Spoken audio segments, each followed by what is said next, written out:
Hey, yo, what is up, boys and girls? It's Wednesday night. That can only mean one thing.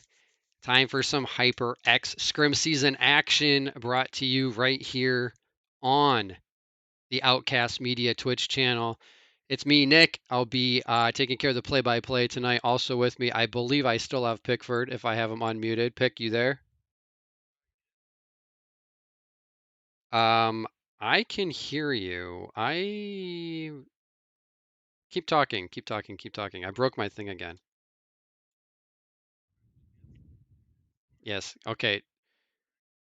J just keep talking. I like it. Output device.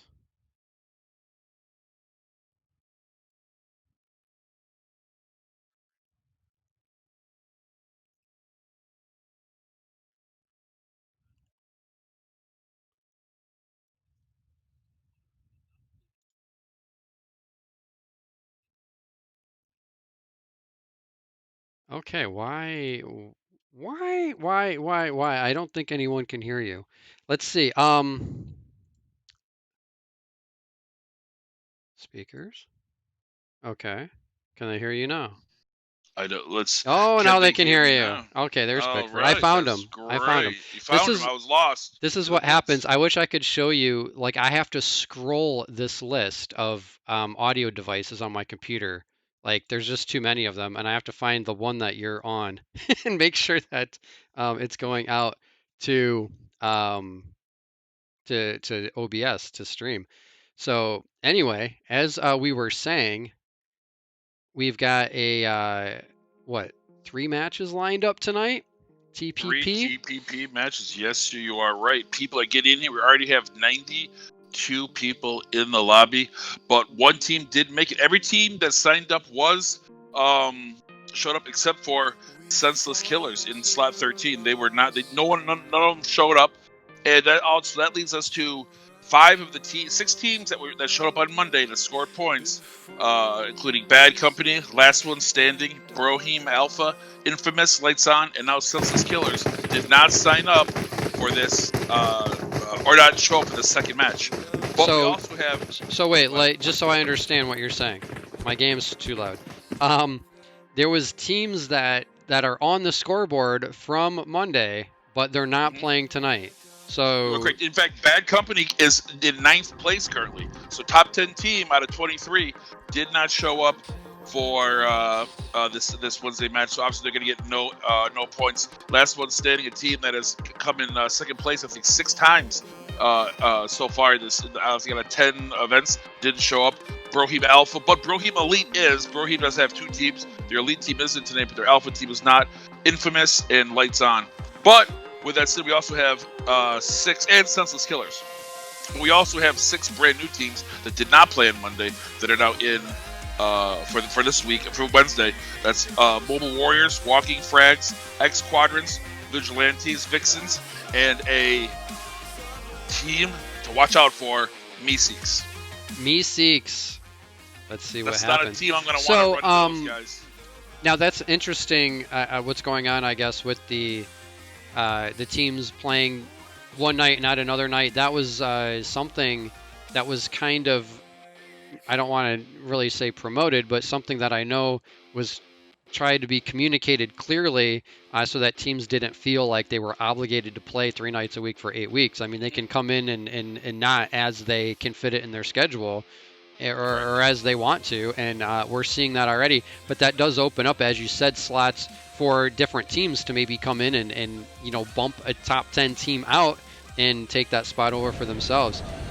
That's also going to allow teams that maybe were out of the top 10, if they're playing all the events, to move up, even if they don't have a great or stupendous finish tonight.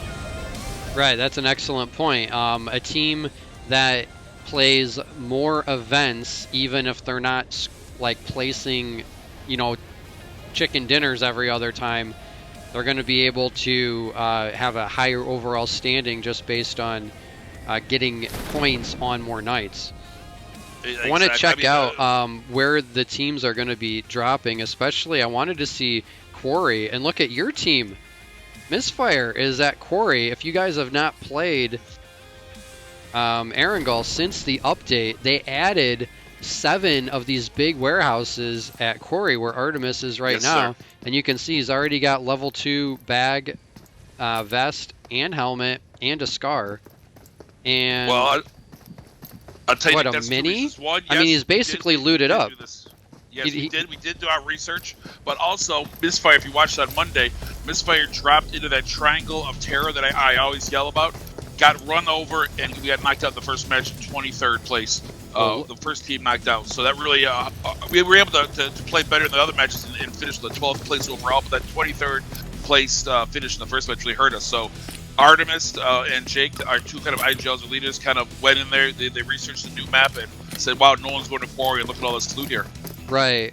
Now look at Lipovka. You want to see something interesting. Wow. There's 3 teams in Lipovka. Whoa. The Forgotten, I'm not sure where they're at, but they're in. I already saw them in the kill feed. On the left side of the kill feed. Anyway. I still don't see where they're at. Their team, what, 7? Yeah. Maybe I should look for the numbers and not the names. So there, yes, Smoke Opera has already been killed. You know, there's an easier way to do this, isn't there? Just do this. Oh, I see that. So, I thought I saw Blade. Well, he's got 0 kills. Where are they at? Georgia Pole? No, they're just they always drop Yasnaya. Oh, Yasnaya. Okay. I don't know why I scrolled right past that 6 times. And this is like a new kind of like little beef that's building between the Forgotten and the Woo, because both these teams want to drop Yasnaya. Neither one of them are pushing away. They've done it over and over again, and it's got to the point now where they both know they're going there, and they're really battling to see who's going to be able to command Yasnaya. Each team's lost 1 player. Man, I tell you what, the graphics from this update are clean. Like the shadows, the lighting.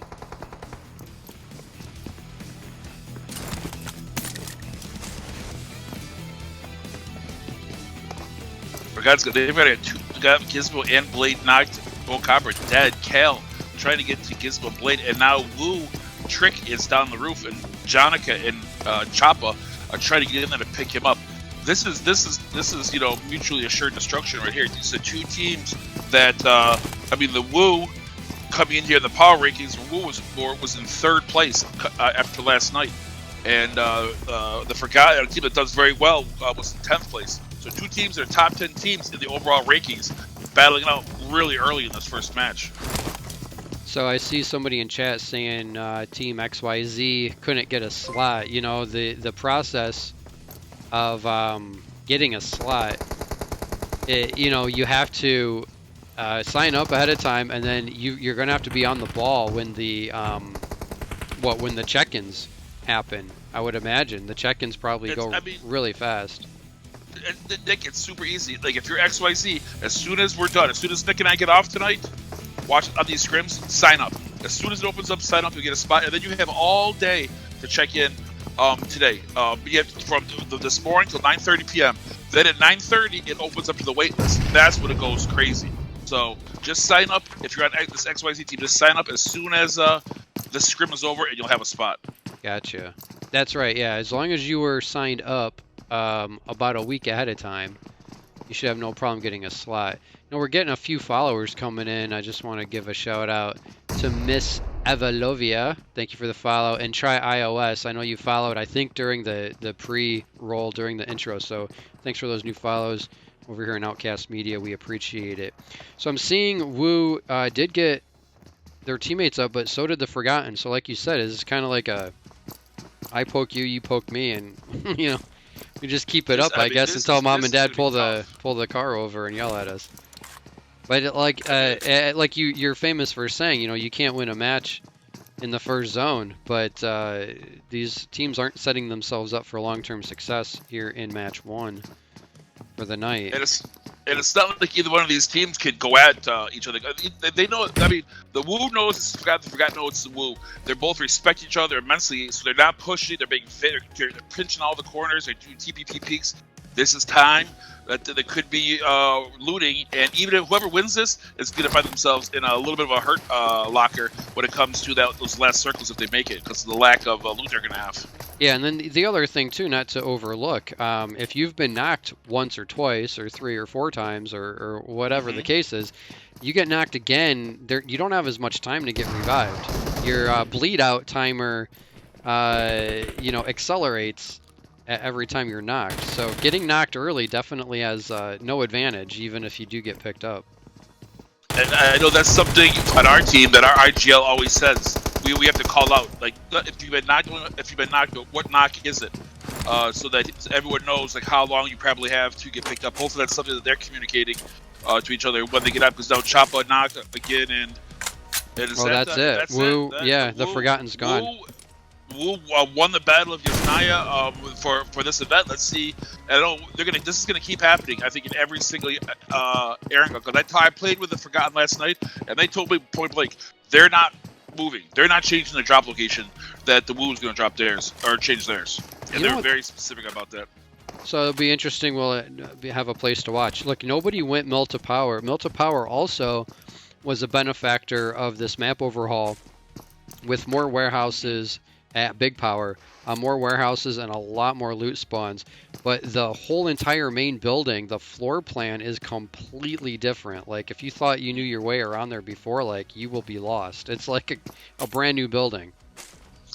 And I think there's going to be a learning curve, Nick, like you're saying, that places that maybe weren't as advantageous, like Quarry, because not only with Quarry do you have those extra spots, you have extra places to take cover. That was one of the big issues with Quarry, is that you get stuck in that bowl, and it's like you just get shot out. But now with the extra buildings, it's a lot safer in there for you to loot as a squad.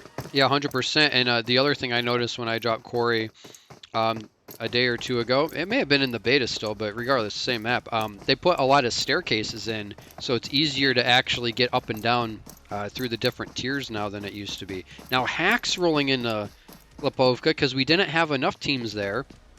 Hack's team is currently in first place. Yes.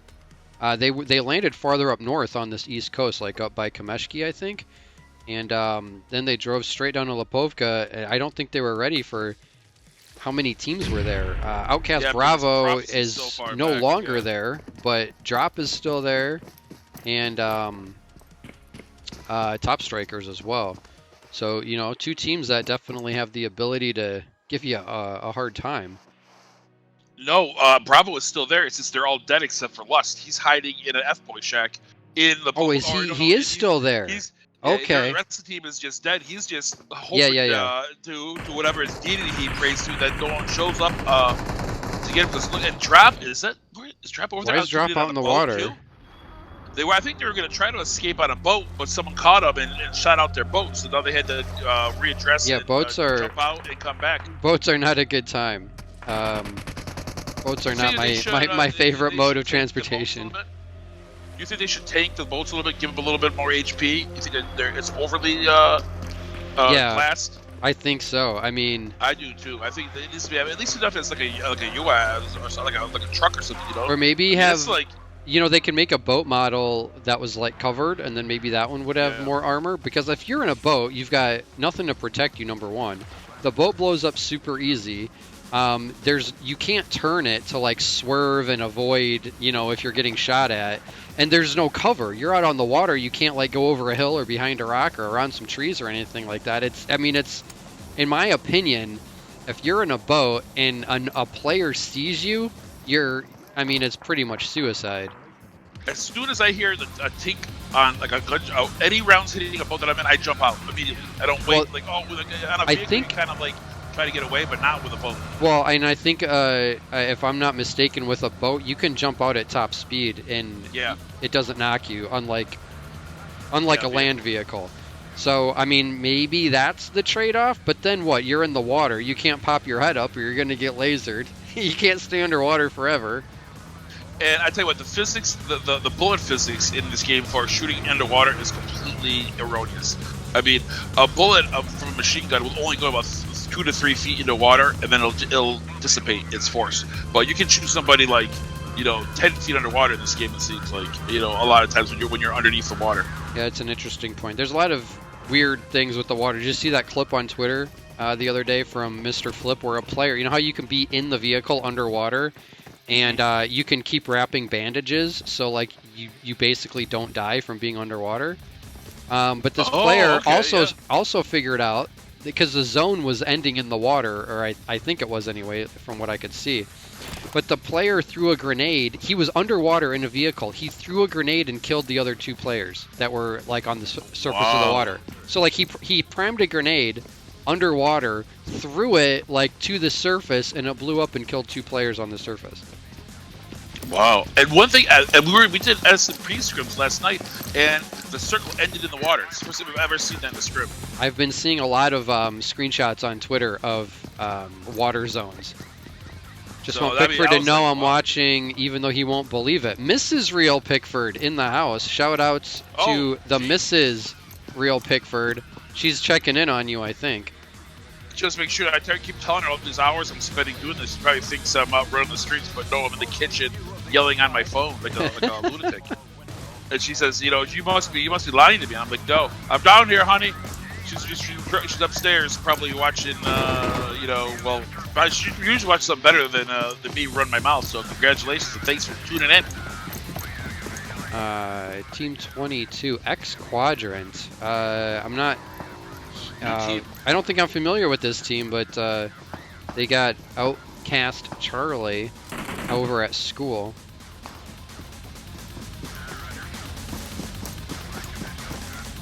I think one of the most interesting things that we'll see, aside from a few locations getting overhauled, is a lot of compounds had walls and fences put around them. Mm-hmm. So crashing compounds is going to be completely different, because if you go to try to crash a compound and there's a fence around it, so you can't actually crash the building, that's going to be a completely different strategy. Especially some of the fences I saw looked like they weren't like the stone walls. It was literally just a fence.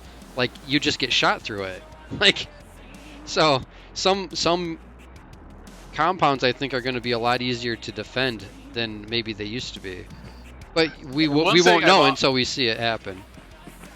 And one thing in playing the game is I've noticed that it's a lot more lush. The trees, the bushes, and so trying to shoot at distance is a lot more difficult. Yeah. The grass. It's thicker. Everything is. The fact that the grass has like more different colors, I think will make it.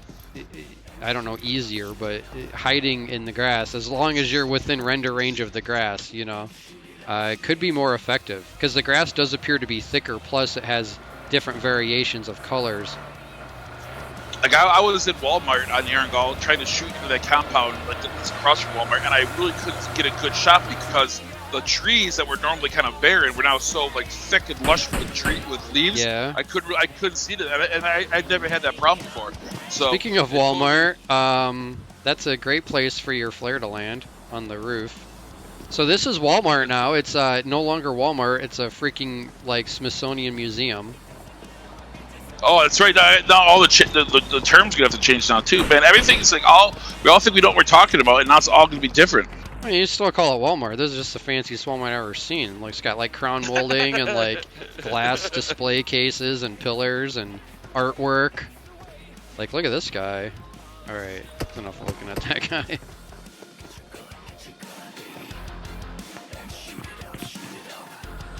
And now I'm really interested to see that now there's kind of in this area of on Erangel, a lot of teams like to set up in this on hills and berms like that, and I want to see how the use of vehicles, if they're really going to be able to sprace out their vehicles and get themselves set up. Because I know that a lot of teams kind of had some troubles on Monday with rotations in the blue zone.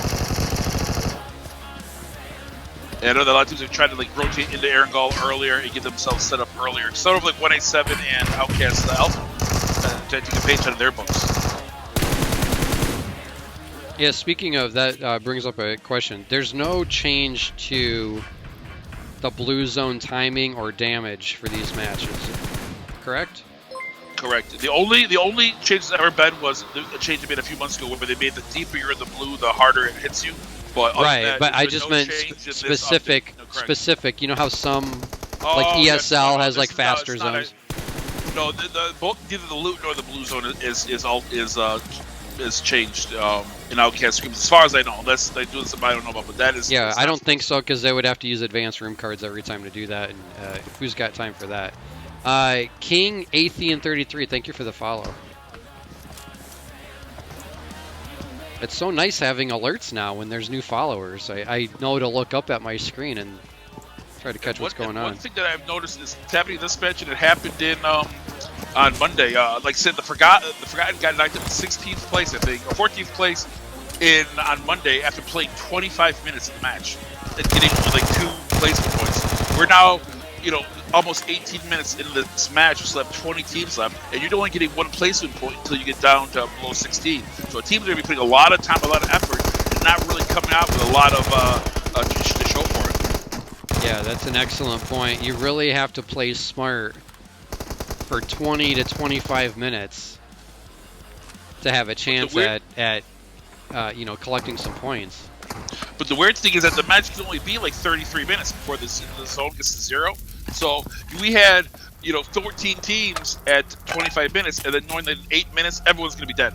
So it's really that's why I say don't worry about getting kills early, because there was 50 somebody people with 8 minutes to go, and there's tons of kills to get if you just get yourself in a good position in these zones, get yourself a nice prime position, and just let the people rotate into you and keep your angles, and you'll get kills at the end of this match. Don't try to get a bunch of kills in the first, second zone. Yeah, that is what makes PUBG, any format you're playing on, a lot different than a lot of other shooter games, because it's not just balls to the wall from the snap. You got to actually play smart to give yourself the opportunity to get those kills later on. I just turned Pickford up. I'm not sure because I can't hear what stream is hearing. I'm just thinking that maybe you were kind of quiet, so I just cranked you up a little bit. I mean, I can hear you, but like what I hear is completely different than what the viewers are hearing. I want to make sure that they get the full Pickford experience. Thank you, I appreciate that. And one thing I noticed talking about COD is, I think it's, in my opinion, between COD and PUBG Mobile is, COD seems to me to have like no kind of like narrative behind it. When you're playing a match, you just play with it. And putting Modern Warfare in this, I think when I played PUBG, there's like a start, a middle, and a finish, kind of like a story, no matter what kind of match you play, that I really enjoy in PUBG. You have the initial like drop, don't get knocked hurt. Then you have that rotation process, and then at the end you have that excitement of, oh geez, it's a small circle. Where are angles? Let's get as many kills as we can. Yeah, definitely. It is I don't know if it's more complex. That may not be the right word, but I think you put it well. There's more of a story to each match than just 5 people running around shooting each other over and over. And I tell you, it's my favorite video game of all time. And I'm an old man, so I played a lot of video games. That's the thing. I know it has its errors, and I always yell that it's esport ready, but it's still the best game I've ever played. Definitely the best mobile game, I think, that exists. Currently.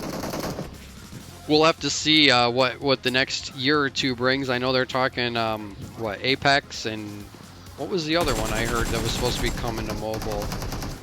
Hyperscape or something, maybe? Oh, Fall Guys. Yeah, Fall Guys Mobile. That's going to be the next pro esport right there. Oh, jeez. If you play this, I think True just took out a squad here. They're sitting with 3 kills right now.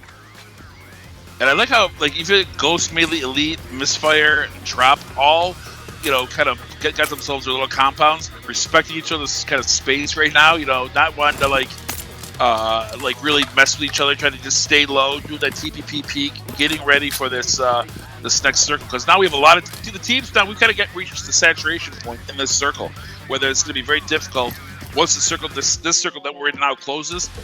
Teams are going to run out of space. Right now, everyone kind of has a space, and we're kind of like respect each other, not really get into it unless they want to. But once this closes, it's going to start spicing up. Right, and I mean, at least looking at this zone, it's 100% land and not 80% water. I don't know. I have not played really other maps since the update. I'm wondering if the zone logic has changed on other maps too, or if it was just mostly on our angle. because Vikendi was already a little bit crazy. Yeah, it was like it was gonna keep pushing water to like the fourth zone. Then it would start pushing in, and now I mean this map, this whole like circle, this map has been very like easy. It's just kind of going in on itself over and over again. It's kind of centered map the whole time, and now it's done it again. So I mean, true savages in Outcast Alpha in a prime spots, but everyone else is gonna have to find their way inside the zone. Yeah. Miss Eva Lovia, thank you for the 100 bits. It's OP. I'm not sure if we have a bit hype command yet. There's a whole list of things that need to get addressed, and I'm not sure where that landed on the priority ladder. But if there's not a bit hype command, you're hearing it straight from me. We appreciate that a whole lot, and all of that is going back in to make this event even better. And future events as well.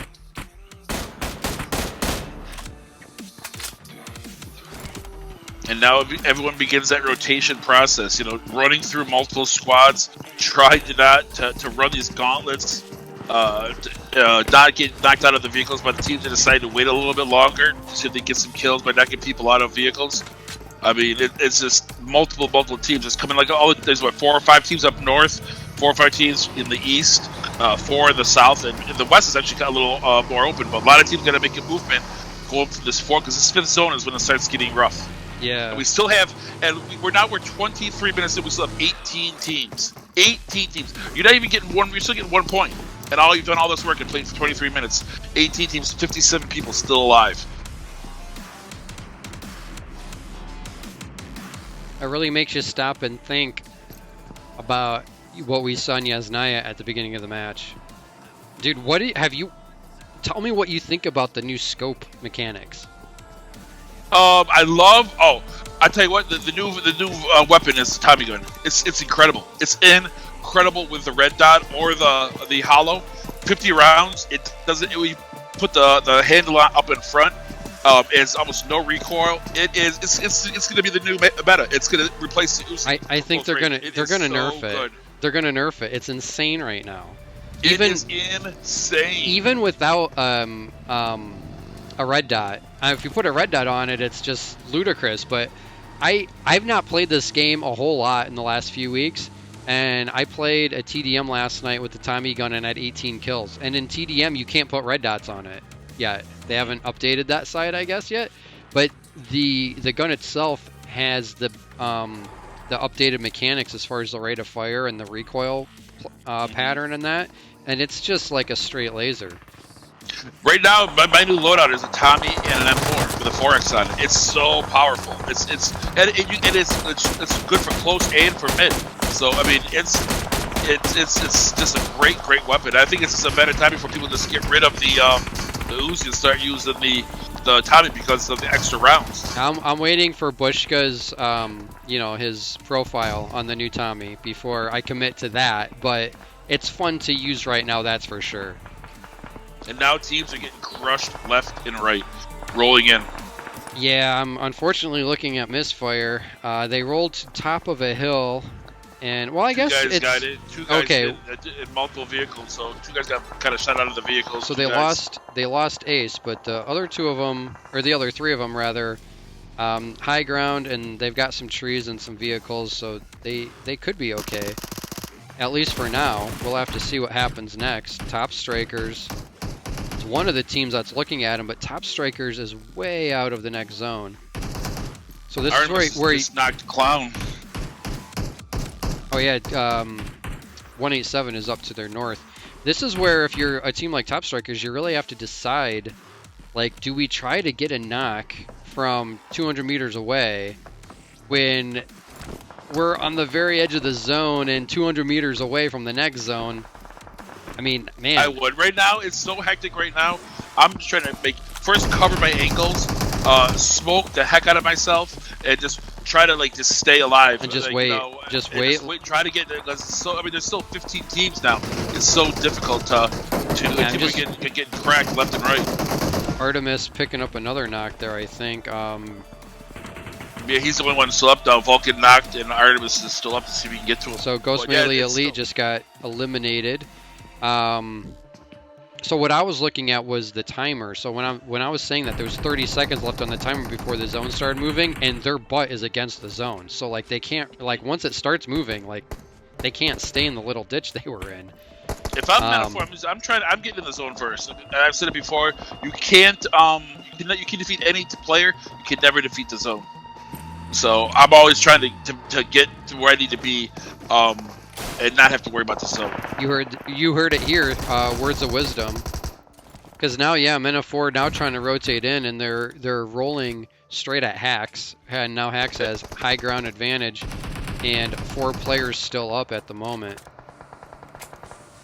And they only have 1 kill, so you know they got to be starting to get a little bit itchy. Alright. And we've gone from like 18 teams to 13 teams in 2 minutes.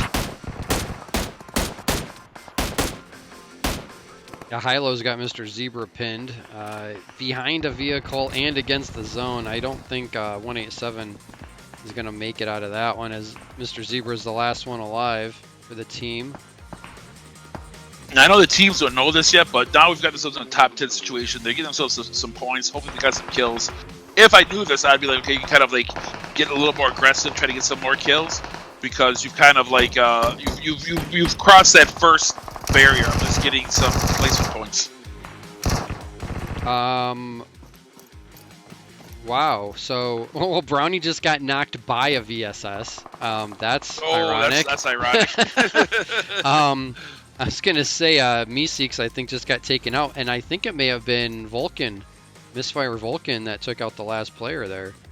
I think that when those teams rotated out of there, they killed Artemis, and they saw that and maybe they just lost track of how many Misfire members were left. And now it looks like Vulcan is probably, he's just slow crawling up, gonna try to get up on top of this berm, get into the zone.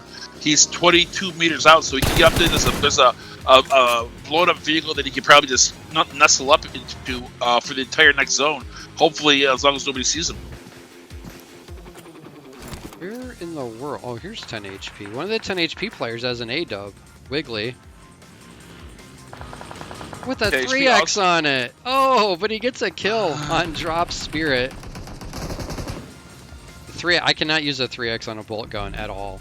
I don't. Really? Maybe with the new reticle, maybe. But I think it's half of it is because of my gyro sense is just insane on 3x. Well, Mr. Zebra somehow has survived. He's crawling. He's now in the blue, so no one's really looking his direction, though. Maybe Freddy. No, Freddy's looking the other way.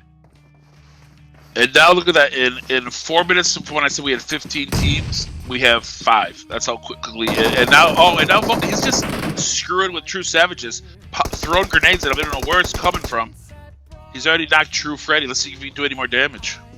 Look how like he's barely in the zone. Just like his, like that's like pretty slick. I'm gonna say so myself. He's like half in the zone, half out of the zone, looting dead boxes that were just barely in the zone. Yeah, if I think your waist is in the zone. And then True Elia said, "Not so fast, smart guy. Good night. Go back to the lobby for 5th place." Vulcan's dud. So who do we got left here? We have Hax with 4 players, True with 3, Outcast Alpha with 4, and then Mr. Zebra, the solo from 187. I'm not sure anybody knows where Mr. Zebra is.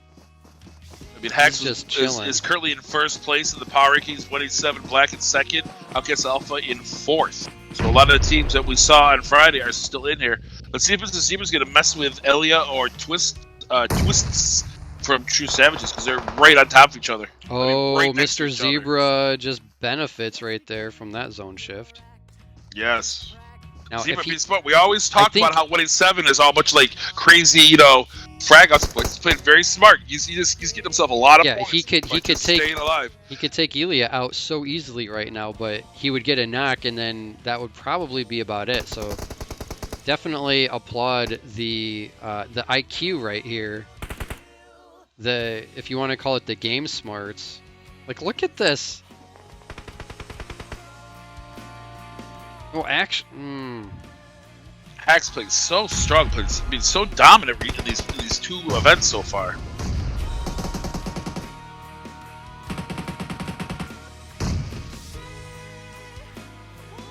Hacks is eating grenades right now, though. True is just lighting him up with these Kobe's. Now here comes a Molly. The Molly went too far, I think. Into the blue.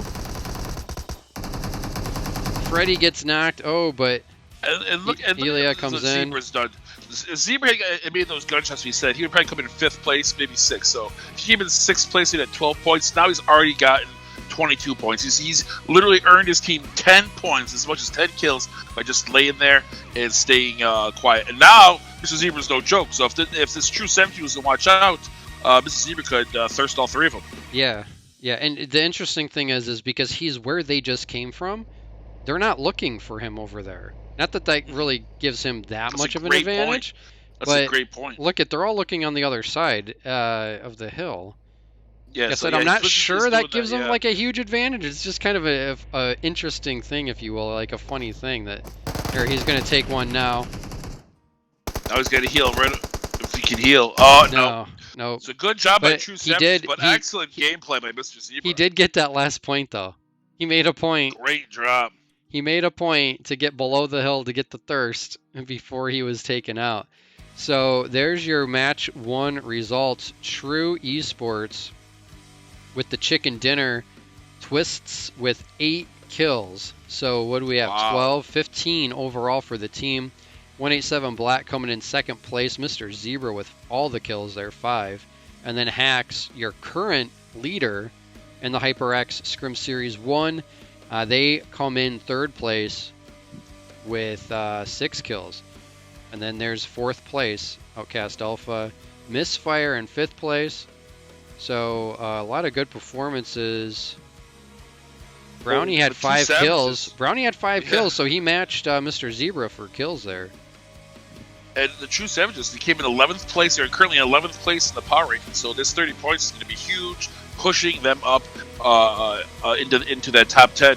But 187 Black is currently in 2nd place. Hacks currently in 1st place. Outcast Alpha currently in 4th place.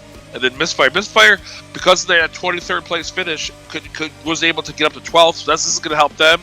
10 HP and currently in 8th place. And Top Strikers getting a huge bonus from the 7th place. They finished in 17th place yesterday, so they really needed a strong game, and they got it in the first one. Hopefully they can continue that on into the 2nd and 3rd match.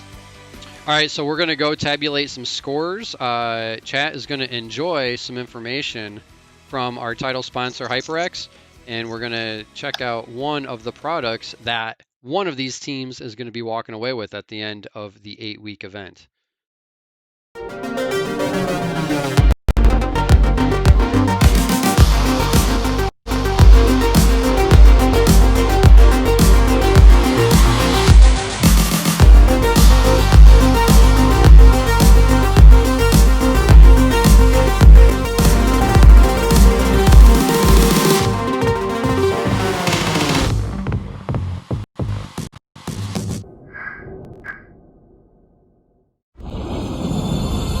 All right, so the Cloud X earbuds. I got too many things going on here. One of the prize packages provided by HyperX. Nothing worse than not having good game audio, in my opinion, anyway. What do you think, Pick? Are you still with me? Yes, sir. I'm right here. The only thing, and with these HyperX Cloud earbuds, you want to have the quality audio, but you don't want to walk around with giant over-your-ear headphones on if you're at work, if you're at college, if you're, wherever you're at. You want to be a little bit more discreet. So with these, they have the same quality as over-the-ear earbuds, but you have the microphone in the cord. It's compact. It's easy to carry around. And now that as we kind of are expanding, getting back to school, getting back to college, getting back to whatever we're doing, you want to have a nice quality set of ear audio so you can play this game wherever you're at. What's the point of having a mobile game if you only can play at your house? That's an excellent point. I remember traveling once on an airplane and bringing my, gamer headset. I could listen to music and have good audio, but it wasn't the most convenient thing. And I was always worried about, if they were going to get damaged or whatever. Where those earbuds, I mean, literally they, wrap up and you can put them in the pocket of a bag and you're good to go. Well, I always seemed like in the past, like you could go out and get a nice set of over-the-ear gamer headsets, but if you're pretty much using earbuds, you're using whatever came with your phone. To me, there hasn't really been, a lot of options in regards to earbud, technology and quality. And now HyperX is really knocked out of the park with this. The mic, and I really like how the microphone is right there, close to your face, but still in the cord. They don't try to do anything, like having a microphone or something like that coming out of it. I don't know how they would do it, but just having it in that cord with the controls right there for you. I mean, I'll tell you what, if Iowa had a chance to win, I don't know what prize I would take. But you know what? I get paid in potatoes and macaroni. I thought you got paid in Duke juice. What? That Duke juice is all you can drink, but you actually they only feed you potatoes and macaroni at Duke Nation. At Duke Nation. So normally in this we carb up. time period we would have an interview, but I think our interviews are pushed back for the second intermission. Yes, you are right. So we're going to talk to Hacks, the team that came in first place in Monday, our current power season power ranking leaders. After this, we were supposed to talk to Thrive, but I guess from talking to Peachy, that Thrive likes to sleep, so he decided to sleep the first match. So we're going to be talking to Attitude, who is currently third in the kill totals, Cherry Topper Popper Frag Out Awards. Is in third place, and then after the match, the post match, we're going to talk to Attitude and Peachy about Hacks. We haven't really seen him a lot. We didn't talk about him almost hardly at all so far. And they were pretty much non-existent in the pregame show we did on Monday. But yet they come in here and they clutch that first place. But with that said, Nick, there was a little bit of I won't say controversy, but a little bit of shows you how much kills are important. So obviously you get 30 points if you come in first place. You get 22 points in your power rankings if you come in second. 8-point difference. Well, at the end last night, it was a tie between Hacks and 187 Black. They both scored 83 points. So obviously they went to kills, and surprisingly, Hacks had more kills than 187 Black, 30-23. So they got the first place, getting that 30 points, and 187 Black got second, therefore getting 22 points in the power rankings, an 8-point swing because of one kill. Yeah, I saw that at the end of the stream, and it was like mind-blowing that a team had more kills than 187. And exactly, and it happened actually 2 other times. In ninth or in 6th and 7th place, Broham Elite had 41 points, so to drop Bravo, but Broham Elite had more kills, so they got the 12. They got 2 extra points, and the same thing with Misfire over Last One Standing and Metaphor Bravo, helping them have an extra 2 points also. So you might say 2 points here, 8 points there. What does it matter? But over this season, I guarantee you, it's going to come down to just a couple points, because that's usually how it works. It'll be very, very close at the end. Because like I said, we didn't even think about Hacks was going to even be in the top, and they're already in the top. Plus, we see the teams we normally have. So I think we're going to have a lot of teams close to this top 5 going for these top 5 prizes. Yeah, definitely. I'm working on getting the scores. I think they're still updating them right now, if I'm not mistaken. I can see the little things on the spreadsheets moving around. Yeah, I know that Pika and Brownie pride themselves on that happening. So Brownie's not in the thing yet, the lobby. So I know he's still working on it. Well, I got the top 12 anyway. Now these scores are just from tonight after the first match. So what do we got here? True Savages with 45 points. They're stretching their legs right now. 20-point lead on Outcast Alpha in second place.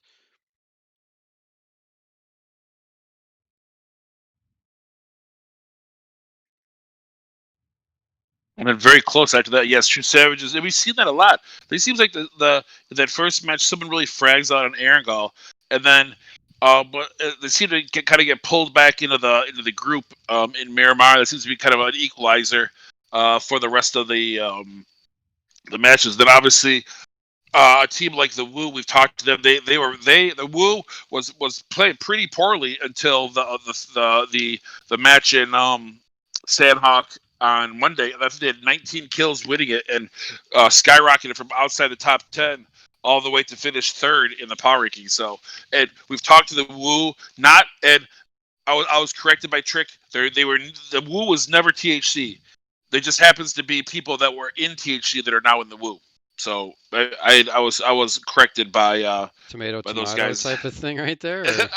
No, I'm just saying the Wu is the THC has never been the Wu and the Wu has never been THC. They're two different teams, and I should know that. I got you. So with that said, but the Wu likes to dominate in Sandhawk, like that former team called THC used to also, and they did on Monday. So we'll have to see with how teams that kind of are maybe specialized in certain maps, how that affects them in this. Because like I said, the Wu, their goal is to stay top 10 going into the last map, and then really just frag out as best as they possibly can. Well, we have Miramar coming up next. So who's your pick for match 2 on Miramar? Who should we be on the lookout for? I say normally I'm going to say Outcast Alpha because just they're so because this I think Miramar gets this kind of reputation as this wide open like huge terrain, and if you really study and look at it, it's not like that. It's actually very kind of condensed in regards to where you can drop. That's what we see. The same. We see so many squads get knocked early in the match because there's only probably 10 to 15 really good places to drop, and multiple teams do that. And then the rotations. In Erangel, you can rotate pretty much anywhere, any direction, any way you want. In Miramar, you can't drive through a mountain. You can't drive through a gully. They have these magical landmines that just blow up your vehicle for no good reason. You've got to be very, very careful on how you rotate. Those two reasons really, this is really a technical map. I think this is why so many of the higher level players, the pros, really enjoy Miramar because it's such a analytical map. And I think the teams that play more analytical will do better. And who does that? I think it's really Outcast Alpha. I think the Forgotten will do well. I'll get as the third, I will say... I'm going to, for a wild card, I'll say Benefor with BBC, God, FP, and Real Deal. Those are my kind of 3 teams. So I do think that there is a lot of room for movement in this top 5 going into the second match. Gotcha. Got you. So we got the scores coming up on the screen now, and I just wanted to point out on page 2 here, these NAs, these are just, they have to be filled in. This is where teams are tied. Because if you look at the score, like Outcast Charlie and then Ghost Melee Elite, I think it was, both have 2 points. So like we can't fill in all 24 slots. So that's why some of these look like they're blank or missing teams. It's just filling in where there's ties between multiple teams. So, but back to what Pickford was saying on Miramar, the positioning is so important for the reasons that you just said. Like the mobility is not 100% like it is on a lot of other maps, and knowing where you can and maybe more importantly where you cannot drive can make a huge difference in the outcome of a match. Especially have the vehicles and use the vehicles for more than one goal. Like I know that a lot of times you can't walk up a side of some of these hills, but you can drive up them. You get up there, and a lot of times if you can drive up there, and a team doesn't have a vehicle, they can't get up there and get you, and you can really be a real advantage. But with this said, I'm telling it right now, don't drop Chumacera. I hate it. It's a terrible place. It's 3 levels of terrible. Don't ever drop Chumacera if you play this game. It's for potatoes and noobs. Drop El Alzahar. That's what I say. I hate Chumacera. Although, for some reason, Misfire really does enjoy that area. Drop there, so we'll see if they listen to their own owner's advice. That's not a terrible area, but I understand the challenges. I hate it. So, C-Dub Gaming with the 100 biddies, thank you. And Miss Eva Lovia, 200 more biddies. Thank you so much Thank for you. the love and the support. Let's grab some screenshots here going into this so that our scorekeepers have work to do in between the matches. And then we'll take a look at the plane path. Oh, look at that. Perfect. Perfect plane path to jump Chumacera. That is true. That is true. Let's see how many teams drop the short side, that Chumacera side, because I know that teams for some reason have a mental block on jumping the short side of plane paths. They like to get themselves out there, cruise, get 1,500 meters, and think they're safe. When if they just dropped like Drillera, that's my Spanish accent, Chumacera, Minas de Valle, or Valle de Mar, they might have a better chance of getting some loot. But everyone wants to jump far out as far as they can. Yeah, I mean, I can see the advantage or the draw to that is you got more open ground around you, potentially more safety. But you know what we've seen a lot is when you jump somewhere because you think it's safe, there's potentially another team or maybe two teams that are jumping to that same spot because it's potentially safe. Yeah, they have the same mindset you have. Especially now in these scrims where now everyone wants to kind of reduce that RNG factor and get some loot early and not have to make big mistakes. Especially like I guarantee you the Forgotten top 10 team coming out of Monday is not happy with that terrible, top 24th place finish in the first match. It was really going to want to improve on that. You don't want that RNG factor that can be so deadly to really affect your team. Well, you'll be happy to hear I don't see Misfire anywhere near Chumacera, but Top Strikers is there along with MENA 4. Team 19, yeah. MENA 4 Bravo, actually. So we have two MENA 4 teams. Yes, sir.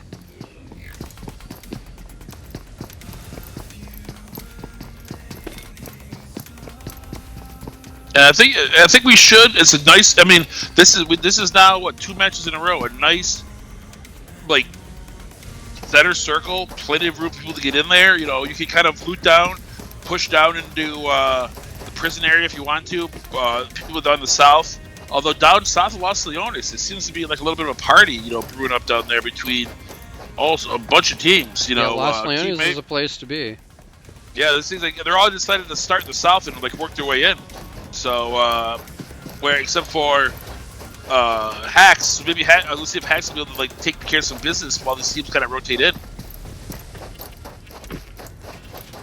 And of course, the Northeast completely open, the total North. I know that I was playing with Artemis and Jake, two of our IGLs, and they were really concentrating on making long rotations and try to come all the way around, come down from the northern side, no matter where they're at. Power Grid has just a little bit of action. Looks like a couple of Ghost Melee Elite players decided to go there and versus like X Quadrant, I think. 10 HP, I think is well. There's X Quadrant. It is X Quadrant. 10 HP is across. Pushing at him though. 10 HP is to the north.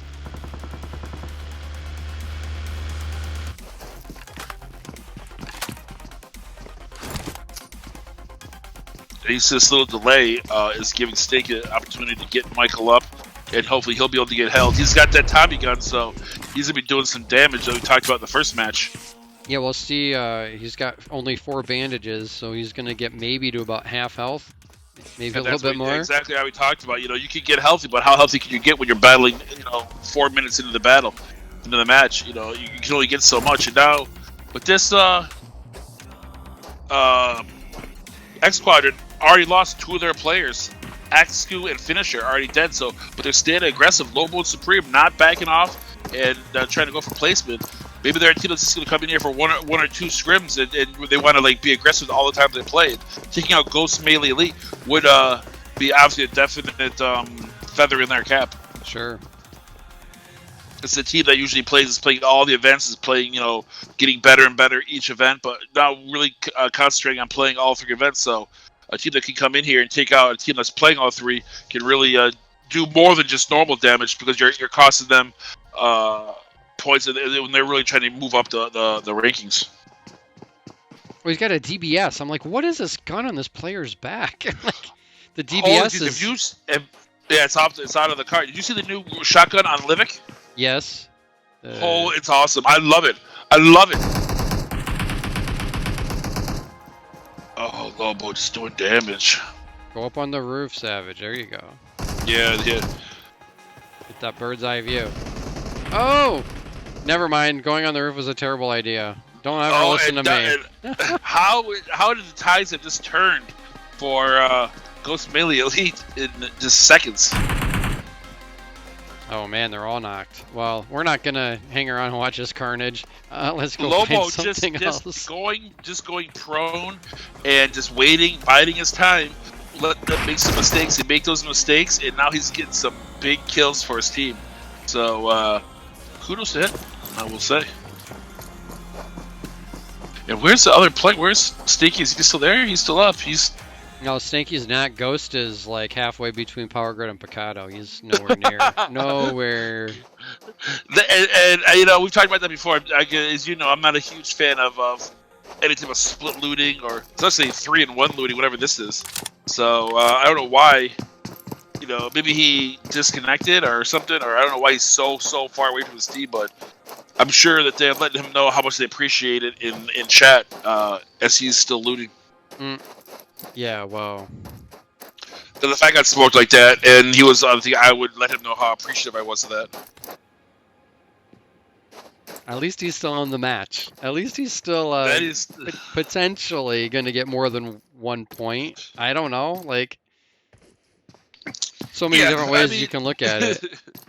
There is. You can look at it half empty, half full. But you know, if that was their plan, then you have to live and die with whatever your plan was. And sometimes it's successful, sometimes it's not. But what you have to do is the only thing that I would really criticize somebody is when they get into some situations and they didn't have any.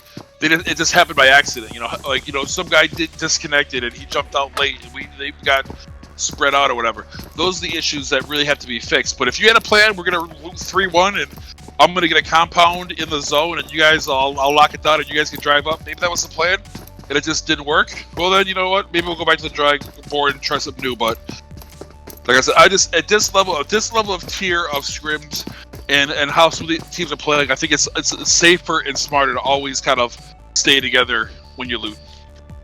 Yeah, you're gonna like this over in Picado. The Forgotten, the only team there. They get all the loot to themselves. And they had a flare. So The Forgotten needs something to work out for them because after that first match, they need some good luck. Right.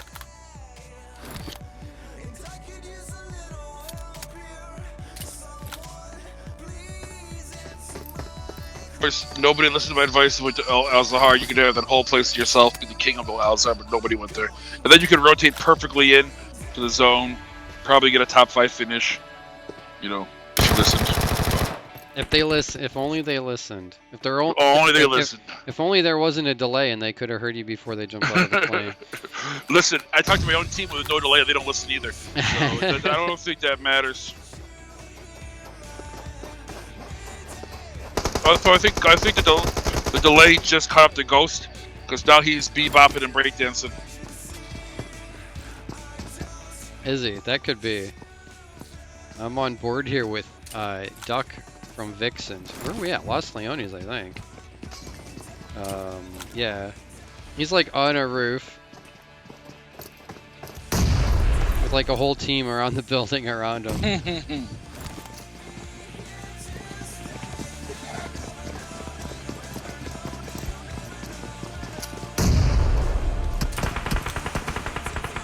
He's gonna end up blowing himself. End up blowing himself up with these grenades. He's trying to be slick and like cook them perfectly so that it blows up right there on these stairs. But he's gonna blow his hand off. Especially when you have hacks right underneath you. That's not a team that to be taken lightly.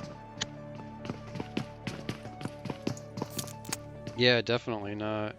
Man, I saw a really nice squad wipe in one of these buildings the other night where they used, you know how they got the holes through the floors now? Use the holes in the floor to drop down Like right when the player was Mhm. trying to revive the 2 knocks, because they pushed the stairs, right? 2 of them got knocked. They crawled back down the stairs and they were getting I think revived. that Friday. Was that C-Dub that did that? Because he did that, I think, on Friday. Like they were fighting, and he had the knocks and he jumped down. But I mean, it could have been something else. But Yeah, I'm sure. I'm sure it happens. I think it was an HQA on Tuesday night, maybe that I saw. I don't remember. You see so much, it's hard to keep track of. It takes so much time, so much effort to clear out these 5 stacks. I mean, they got one guy in there, Duck, and Hacks is like, make sure they hit every little nook and cranny, make sure no one's hiding. And Yeah. Duck is just on the roof. It's so like difficult, time consuming. And for some reason, the rest of this team 25 is just like, you know what, Duck, good luck, Brady. Yeah, see ya. Because the rest of the team, one player is on the other side of the city, and Yuna is just kind of like. I mean, it is close, but I guess it's just going to try to keep an eye out to see if they can get maybe some pot shots from the window or something. I don't know.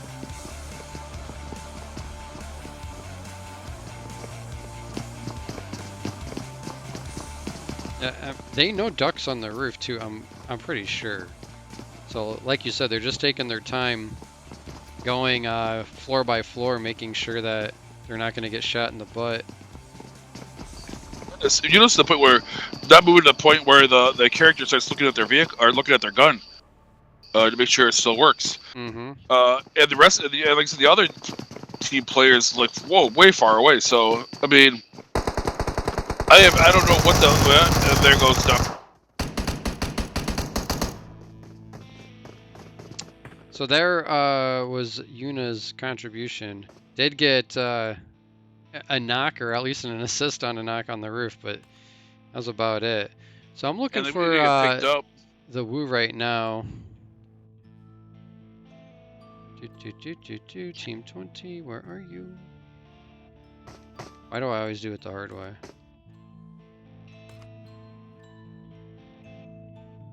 Already has one squad wipe. Took somebody out. They took out. Okay. So I can't go to the overall. They took out Team 14. Squad wiped they squad wiped Team 14 already and have 4 kills.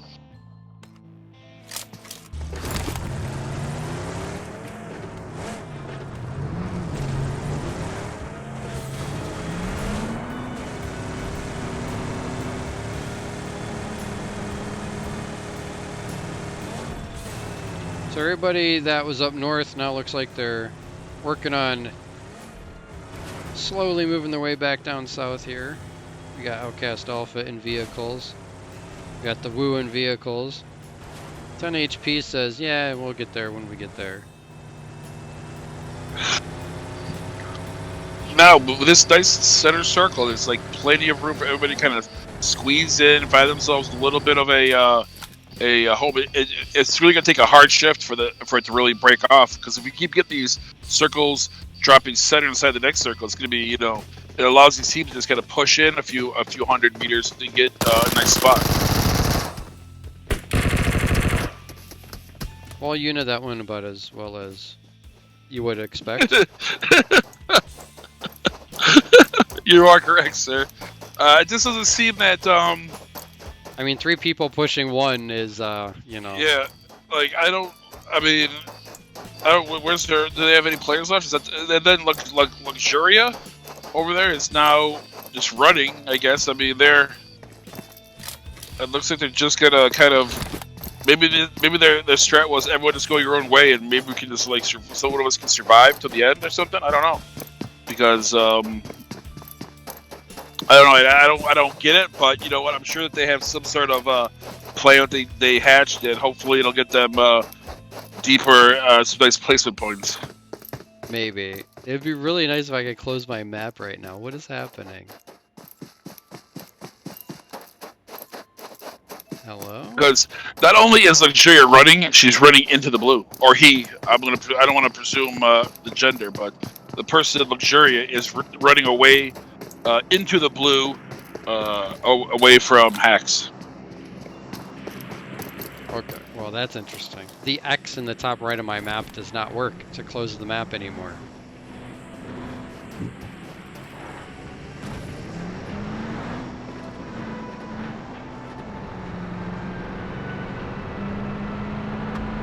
I did get word too. Let me pull something up here.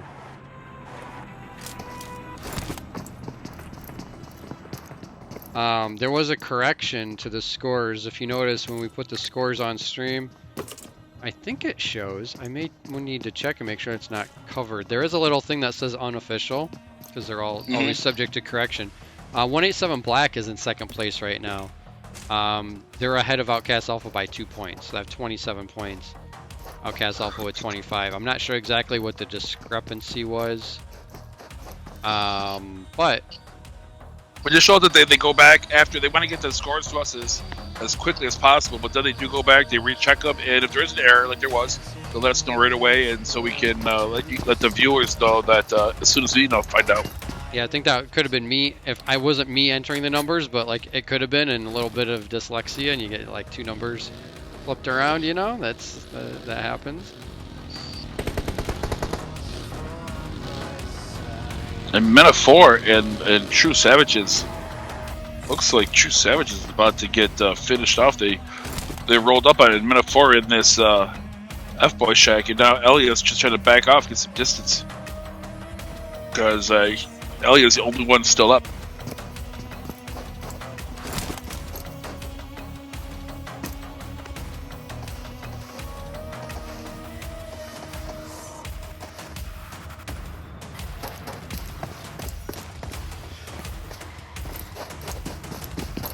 Yeah, and that's what BBC, that's what God and BBC are going to do. They're going to push, and they took out Elliot. They're not just going to wait for the battle. They're going to get that kill.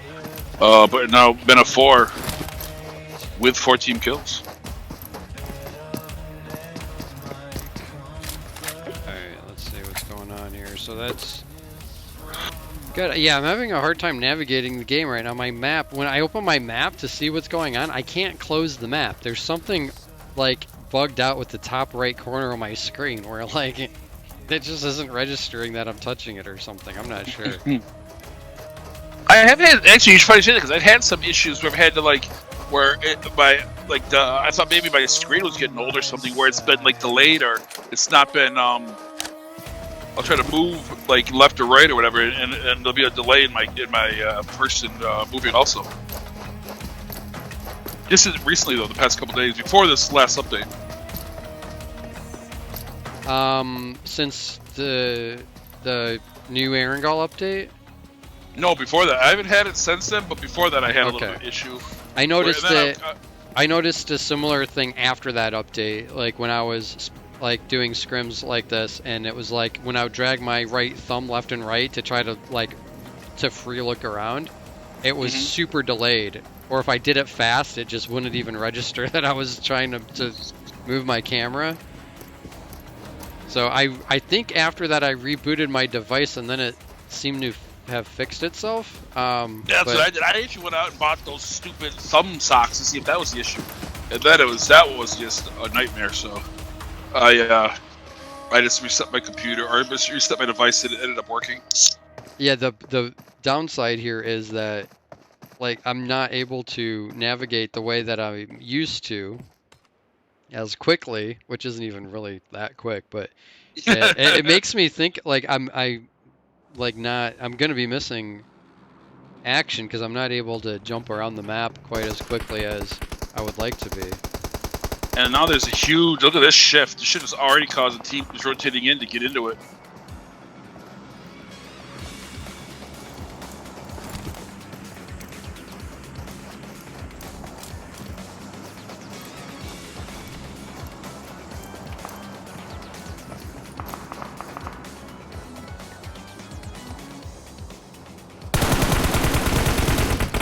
See, like this, I can't close them there. After the 8th tap, it closes the map. But then what's happening, because I've just tap, it'll close the map and then open it again, because I'm tapping right on where the map is. Oh. I mean, look at all these teams pushing into this zone. Holy jeez. It's especially the south. Yeah, 187 Black is trying to do what they can to hold off as many angles.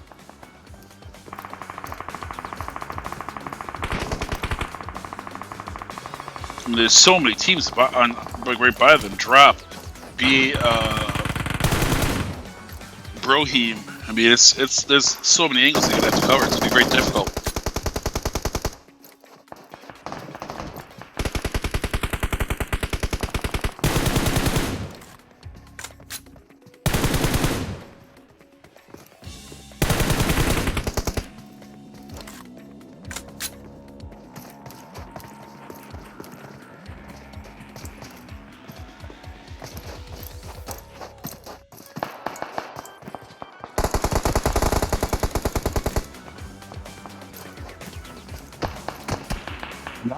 Looks like Brohim gets a knock on Clown. Oh, they might get the finish too. It'll be quick. Oh, he barely. Oh, that was close. They're like reviving mostly in the open. They do get the smokes down, and Ginger just holding them back with the Kar 98, I think.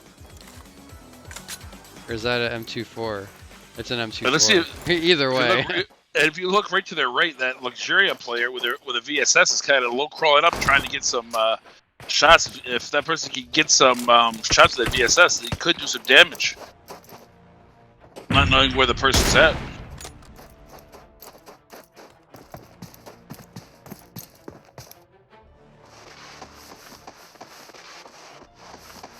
Doing the pan creep too. Gotta love it. Oh yes, I decided to do that too. That's such a OP move. I just learned about that like a week ago. There's a similar bug to that way back, like season 1. But I think you did it with an Uzi. It was the same thing though, like if you crouch walked with an Uzi, it was like no footsteps. But the interesting thing with that was if you put the stack on the Uzi, then you had footsteps. So it was like a weird bug where if your gun had no stack, like it wouldn't make any footsteps. Any footfall sounds. Oh, and it pushes even farther to the right. So all those people that kind of push themselves into that southwest corner thinking they're safe, now have to make another huge move even farther over the graveyard. Well, that's just going to favor 10 HP right now.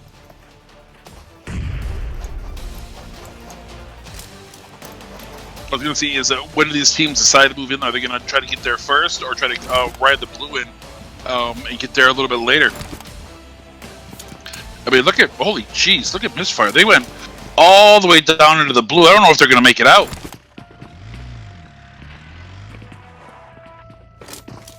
They made a huge rotation super south to try to come up on the right-hand side. I mean, that reeks of Artemis's rotations. He loves to make these like weird, long rotations, even if he has to go in the blue. Hopefully the Misfire can make it out of there.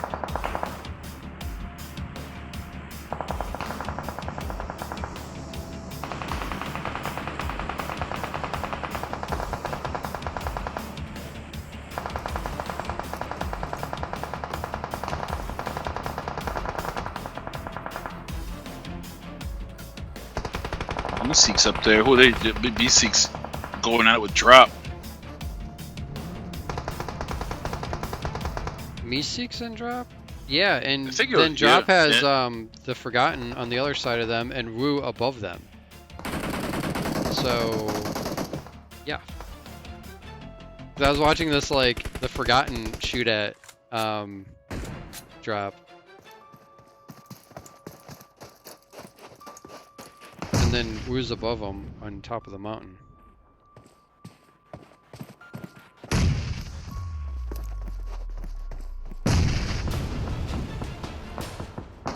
Holy jeez. Misfire, they successfully, well, Artemis he actually jumped out, so he's running in the blue. Trying to take rounds. He actually, this is what a new strats that Artemis has been trying, is that when a team is getting kind of like shot, but they're rotating through, is have one guy stop, almost sacrificing themselves, and shooting at that player, so it directs rounds towards him, and then allows the vehicles to kind of pass through unmolested. So it looks like that was Artemis's plan. And now he stole Outcast Charlie's vehicle and is going to take off. Yeah, I saw him get a knock there on one of the Outcast players. Still, 15 teams. Finally, after 25 minutes, we're at a point where teams are getting now 2 placement points, and now this new circle is wide. I mean, wide open in regards to having no compounds, no place to go.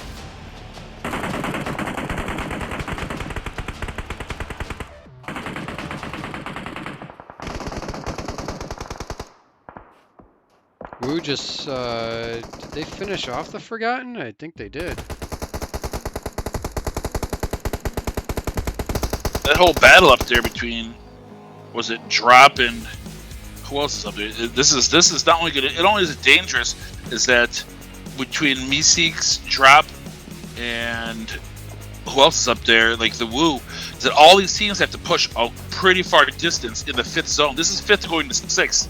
This is no joke. So these teams are really, fight this battle, but even if you win and you get a killer there, you're really going to lose because you're just going to get killed by the blue. Yeah, and I'm not sure, like, Drop has... they might have... Yeah, they got one decent vehicle, it looks like. They got to move now because it's coming. And the Wu, I don't know what they're going to... I mean, the Wu has a vehicle too. Jonika's already in it, getting them ready to move out. So they used to have a plan. Everyone has a plan. It's just, will they be able to rotate at the same time and be successful?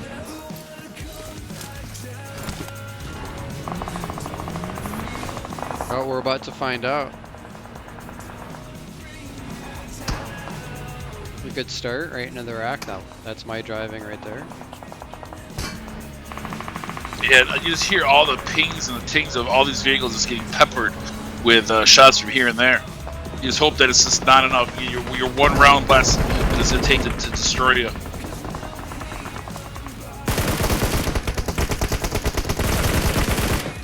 Ooh. Drop just gets like pooped on right there because they had the stupid van. Oh, it's so slow. Oh. And now this is all a case of angles and keeping your left and your rights open, because now we get into this smaller zone where you're gonna knock somebody and then someone's gonna steal your kill, or you're gonna knock somebody and that gives up your spot, and then someone will shoot you that you don't even see. This is where it gets very, very difficult to stay. Keep your head in that 360 swivel.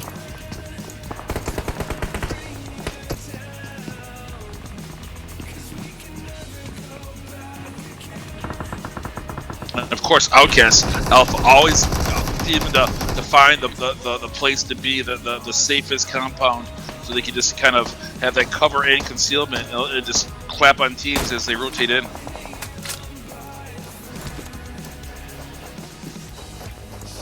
I don't think anyone's in the next zone though. Yeah, it's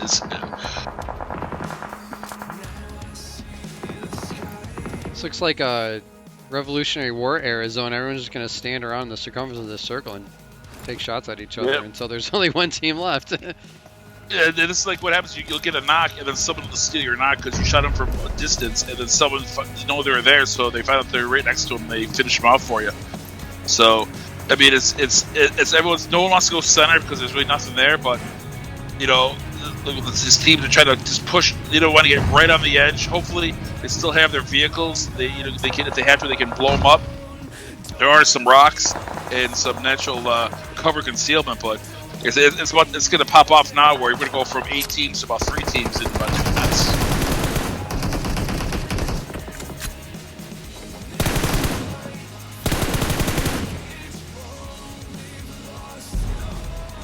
And now, 10 HP and Outcast Alpha running out of the blue, running right into Misfire's kill zone. So they should maybe Misfire be able to get some easy points here.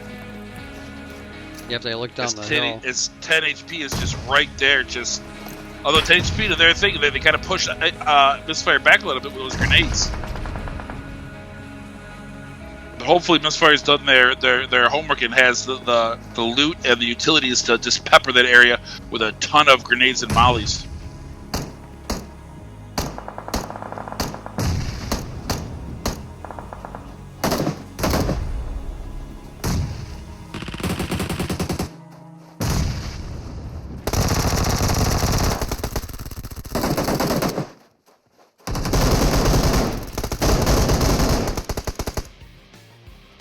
2 left up right now for Misfire. Oh, but Able they to get the finish wipe. off Titty. They get the wipe on 10 HP. Now And that they got all 4 yeah. alive still. They just got to they get got picked 30 up. seconds though. This 7th zone, that's 13 seconds. Touching forward, 7th zone is 13 seconds if you're fully healed and fully boosted. So, and Ace is 1 HP, Artemis is 1 HP, Vulcan is. The Vulcan's over there trying to loot. This is not what you want to do because they have a distance to travel to get into the zone. If you're looting now, you're wrong. You should maybe heal up, but if you don't have what you need with 3 teams left, you don't need it. So they need to push in there and don't let the blue do them in. They left their vehicles behind. I'm not sure if that was the best idea, but I like the pathing that the 3 are taking, that low ground pathing. Mm-hmm. Gives them some good hard cover and some ridges that they can work with. If they can just sneak up on now Serac, they've got Jonica, they can finish off Serac. Then they can really focus on the last 2 guys of Serac gets the knock on Ace. Oh, I'm thinking. I'm not sure how that got finished. Oh, okay. So the Vector. Now, yeah. The kill feed's delayed. 3v2, and Peachy and Attitude teams are currently in first place with Misfire. They have 3 players. Fat Boy standing back, doing a little Overwatch. They know exactly where it's at. Artemis is going to try to catch their fire as much as he can, and causing hopefully Peachy and Attitude to expose themselves. They haven't had to do it yet though. No, there goes 1 knock right there by Vulcan. So now if Vulcan and Fat Boy, they should have read the kill feed. They should kind of be trying to push forward and not allowing Attitude to get picked up. It's going to be important for those guys that push there. Fat Boy is pushing from the right, but Vulcan is staying back. Maybe trying to keep that angle. He needs to be putting some grenades in there though, or something. Yeah. They were able to pick up Attitude. That was a mistake by Misfire. But we'll have to see if it looks like Fat Boy is going to try to keep an angle on him, see if he can get some shots on him. And now Vulcan's pushing closer too. It's just Vulcan is knocked.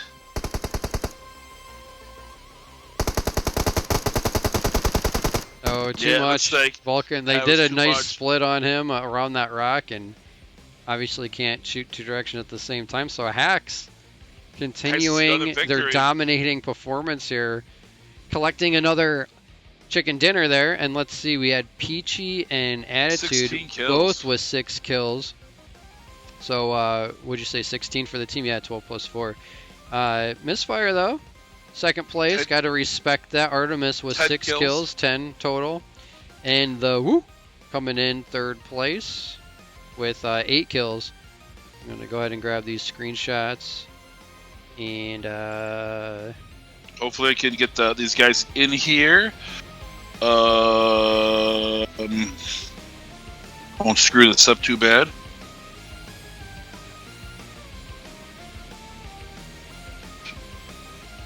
Oh my gosh, I'm gonna restart my phone too, because it's even doing that in this menu, where it like doesn't scroll, and then it scrolls like way more than I want it to.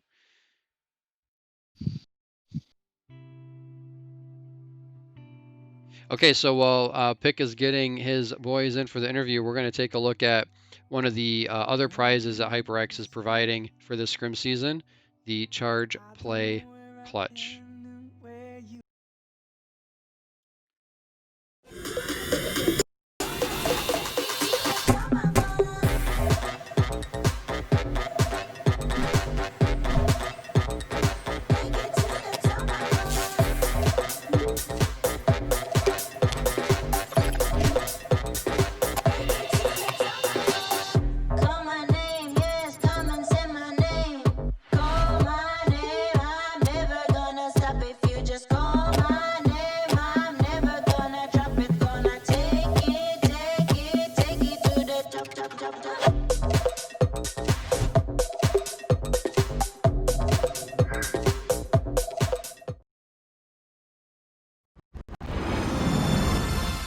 That is a Charge Play Clutch from HyperX. That is what I've been using on my phone here. You may have seen it on stream.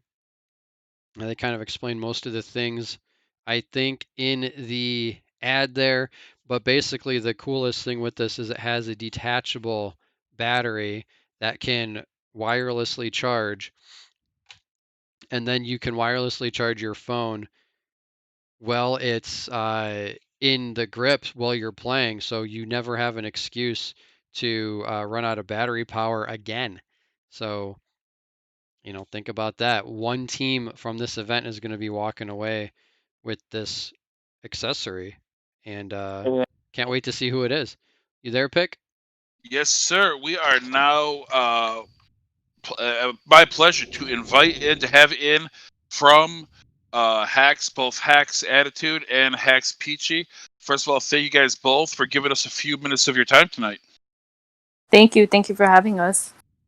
So, first of all, you guys are killing it both Thank in this you. last match and on Monday. Coming in here, but Duke and I, we went in there. We tried to do our pregame show and prognosticate and guess and who we thought was going to be great. Of course, we, being the great the experts that we are, didn't even say anything about Hacks. You guys come in there and dominate in that first match. So just let's go back to yesterday.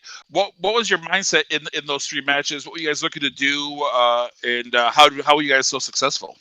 Monday scrims. Yeah. To be honest, we forgot it was the scrim season, but then with all the trash talking, we were like, okay, we're gonna step it up and we're gonna try, and it happened. And then the 1 kill difference was just really crazy. Our first game was the Erangel match. We honestly didn't think we would win because of our positioning and everything. And yeah, we just ended up winning. Now into this last, of course, I'm not very appreciative of you guys killing my team at the end to get that that victory. Now, what if you guys watch back the video on demand, you'll see once they got that first knock, I was like, they got to push right now. You can't allow, you guys are good enough as it is. You can't have both of you guys up at the same time. That's too much to ask for. So if I get Attitude or I get Peachy down, I'm rushing. I know exact experience because I'm going to bring this up. I was playing in the duos tournament a little while ago, and I was smoked and thirsted in about 3 seconds by a certain person from Hacks who might be in talking to us right now. Yes, I'm not going to let that person down. I might have cried a little bit afterwards because it was so hurtful. But I said, when you get, and I said to Misfire, I said, when you get Hacks done, you got to push right there. And by letting you guys get up, then you guys are able to kind of spread out and finish off Misfire. So when there was that knock, what were you guys saying to each other? What were you guys communicating to get somebody up and then have a plan to get out there and finish them off? Like last game, I got knocked. Yeah.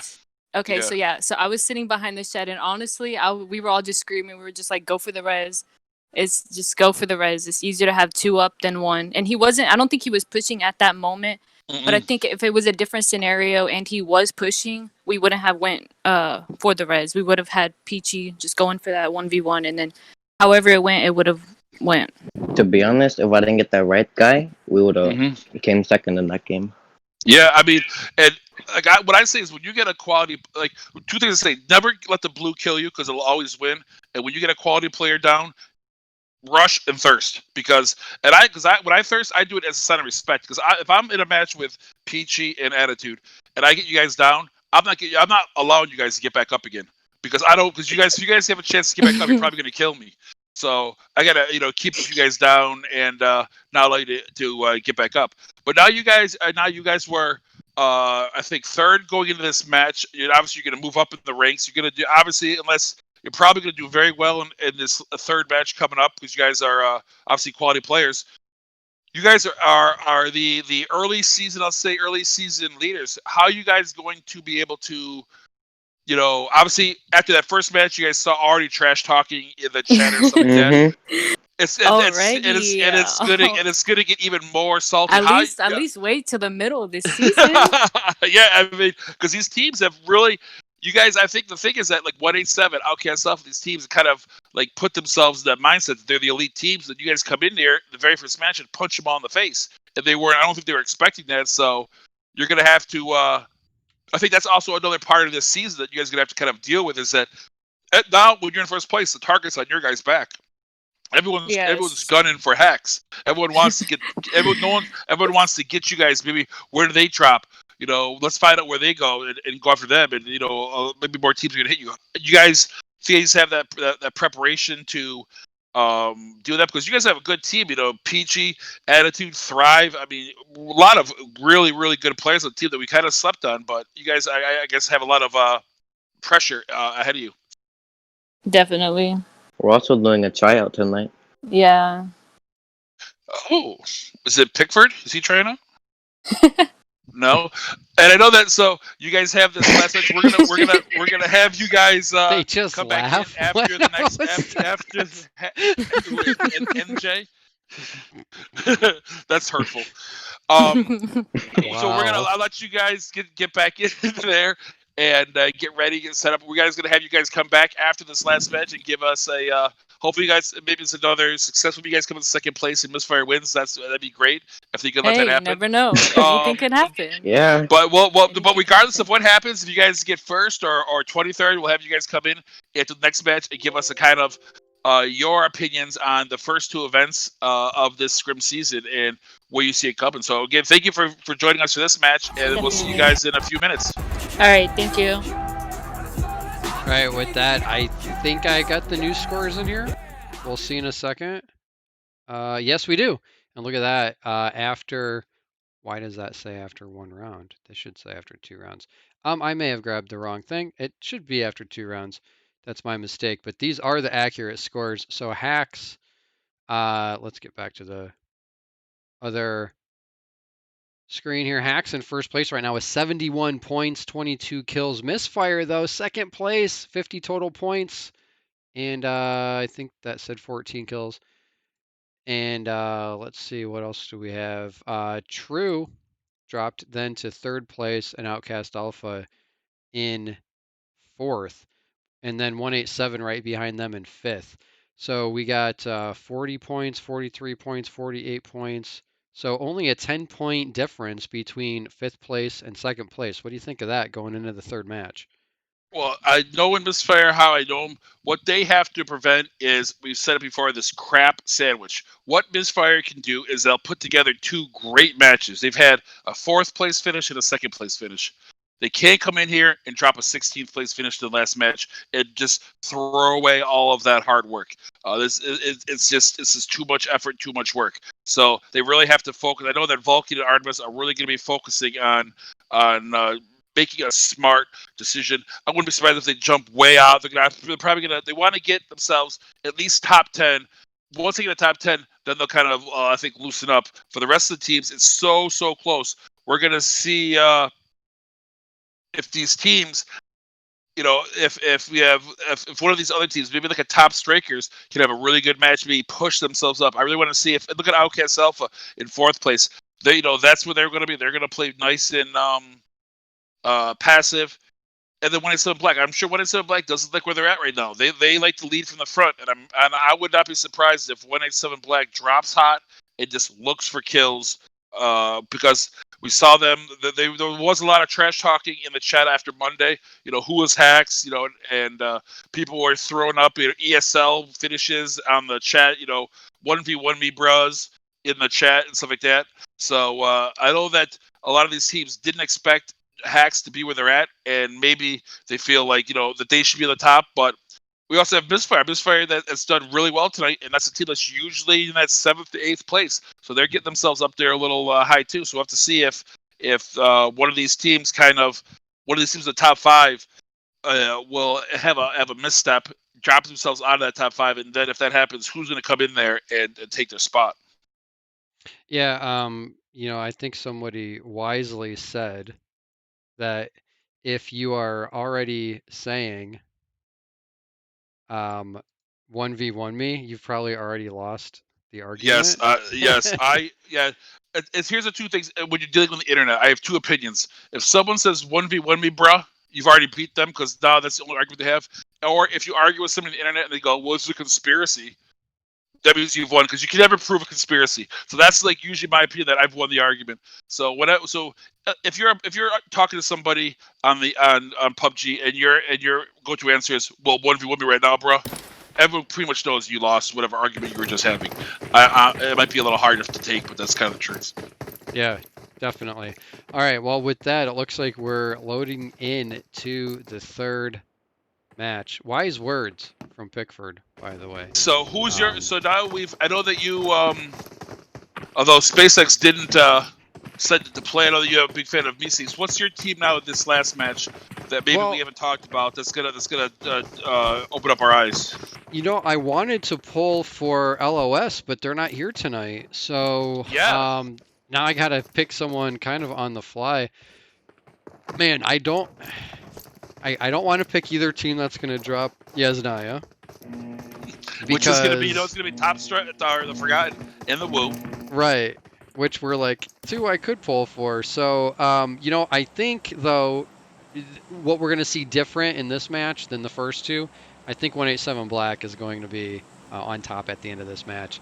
Mark my words. They're coming. They're hungry. You know how they are. They don't perform 2 matches in a row, and then somehow they put it together in that third match. So that's who I'm looking out for.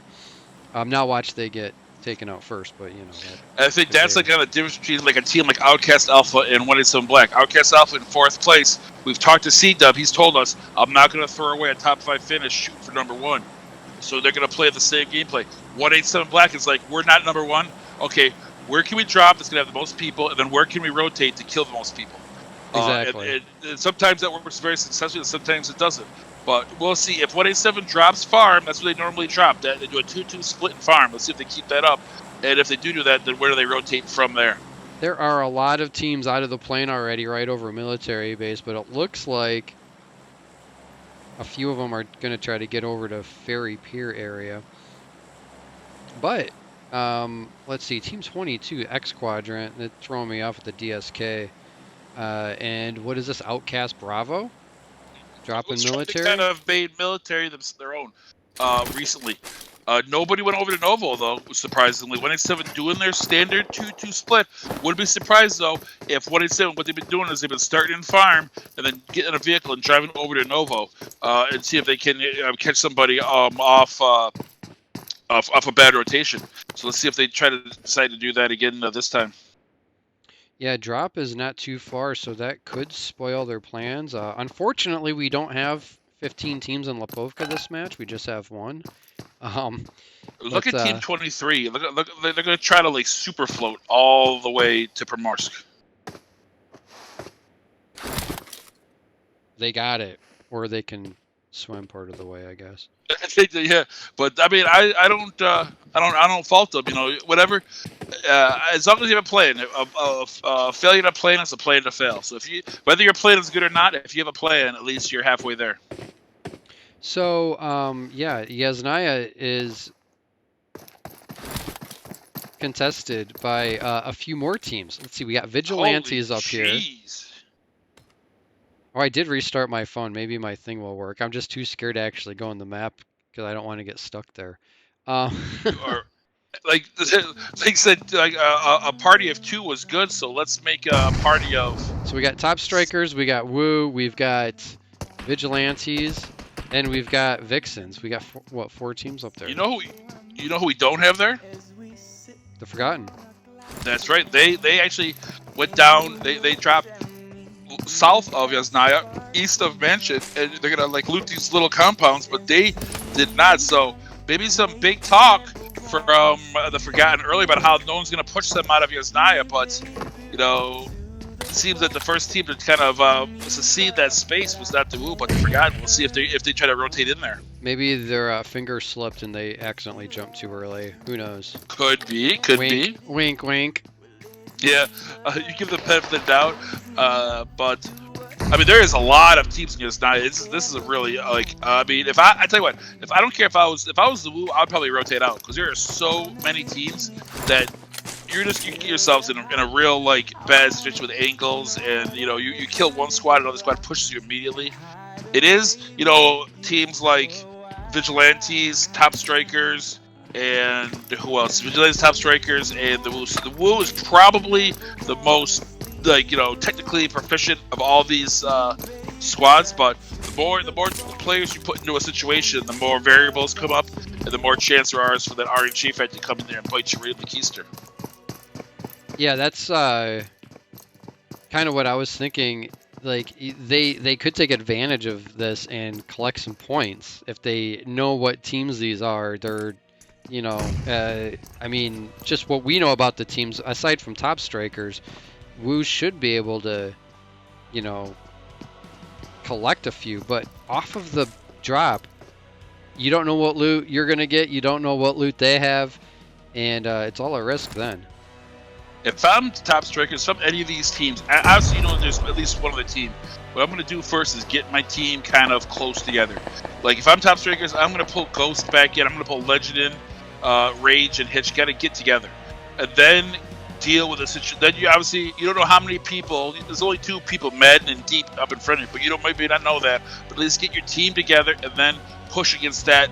Deal with one situation first. Your way to eat an elephant is by one bite at a time, and I'd really go after those guys across from us first, finish them off, and then you know deal with the next issue after that. But right now, if you just get separated, you know, Hitch, Rage are in different buildings, Legends in different buildings, Ghosts in different buildings. Right now, you get knocked, you're done. Yeah, well, Vigilantes could take your advice because they are. Yes, they are. Way they are not close to each other. I mean, I know I'm a little bit of a broken record with my opinions on spreading out on drops, but I just don't, because this is what happens. Like, if the one mistake happens, you're in such a trouble. Oh, that nade hurt. Hitch almost got deep with that nade. Is Duck knocked? Duck is knocked. And yeah, Plushie the closest to Duck, but not that close. I was gonna say, I think Wu's already pushing, and yeah. A 6x on an AK trick, I love it. Like, close quarter combat 6x on an AK, let's go.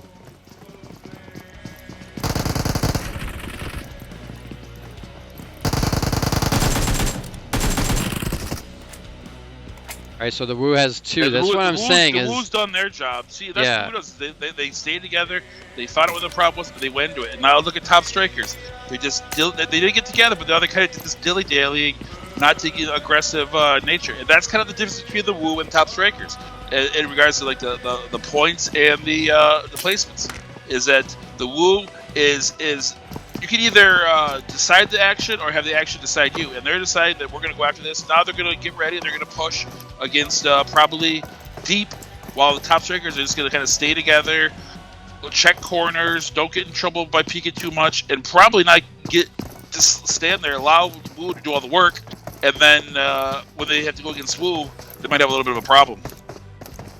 But although the rest of 2024 is, they're deciding to beat feet, get out of there. Yeah. And at least they're making a decision. I can respect making a decision.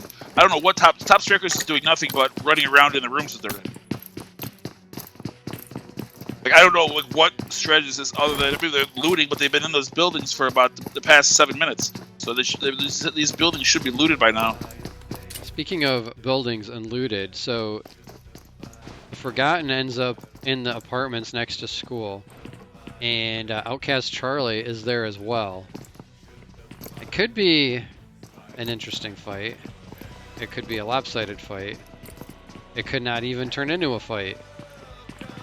It's but so I have to think it's difficult. going to. Yeah, I think it's going to. But it's just, I don't think that they're too close to get away from each other. I think when you're like in these buildings, especially if the Forgotten gets a knock, because if they see it's Outcast Charlie, they're going to presume that they can take them and they're going to push them. Right. Versus if it was like, and I don't know I'm not hating Outcast Charlie's setup right here. They got Spaz. Spaz is the one trying to keep an angle, see if you can see Blade or Polka. Or any of these guys and get a knock or whatever, but he's just Spaz. It's really depending on Spaz being able to get an angle and knock somebody. And I think he's TPP peeking, but he's got to be able to be ready to like snap somebody's neck the second he gets a chance, because otherwise, once they get a knock on anybody from Outcast, they're gonna push immediately. Oh, Madman, super low. Yeah, if you're Outcast Charlie, nothing but bandages. you cannot be the person to get knocked.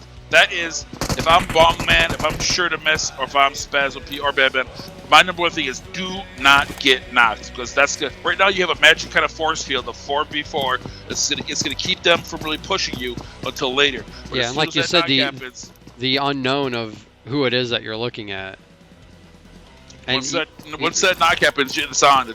You're in trouble. And the interesting thing is that could be a knock either way, because even if Outcast Charlie knocks, one of the players from the Forgotten, they're going to know who it is, and it's going to maybe change the way that they react to that knock. The best thing that the Outcast Charlie can do is and there you go. Now this is a chance. If I'm Bong, if I'm Batman, I'm sure you got to push that building, because there's at least 2 people there. There's somebody Cal's. Oh, they got the Molly in. Gizmo's burning up. Outcast Charlie is really, throwing away a big opportunity right here. This is a big mistake by them. They're pushing actually to the older building. Madman's going back. All right. Outcast Charlie, they need to make a command decision here. You know what? They may have been operating the same way you were saying. They got the knock and saw who it was and said, "Whoop, let's rethink this, boys." Well, they know that somebody's in the building to the left. They can hear that person. Now the Forgotten's kind of like puckering up a little bit. They're like, "Oh, okay, they got knocked us. Okay, well, let's get together and get on the same page. Let's be in the same building. Let's not try to be slick. Let's do this together." Now they've lost Boca, so we're down 1 player. They got us. They made their point. Now we got to play a little bit stronger. But now you're gonna see, I think, the Forgotten turn up the heat a little bit on Outcast Charlie.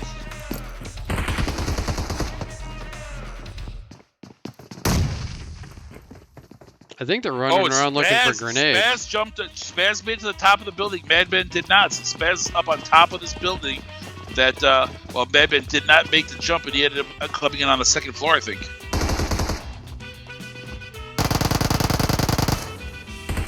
Oh, Spaz got found, though. He thought he was going to be... How did he not get knocked there?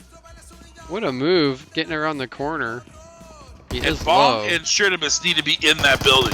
This is you don't overwatch it from a smaller building into a larger building, and then Sure to Miss gets knocked. Oh, Madman's down now too, so this is just like the dominoes starting to fall, I think. I hate to say it. Yeah, you're 100% right. Outcast is they had opportunities to really be successful, and they kind of let these opportunities slip by them, and you can't let that happen. Especially against a team like the Forgotten, they're too good. Right. And now Sure to Miss and Bong, they're still not pushing. Spaz is just stuck there outside the building doing nothing.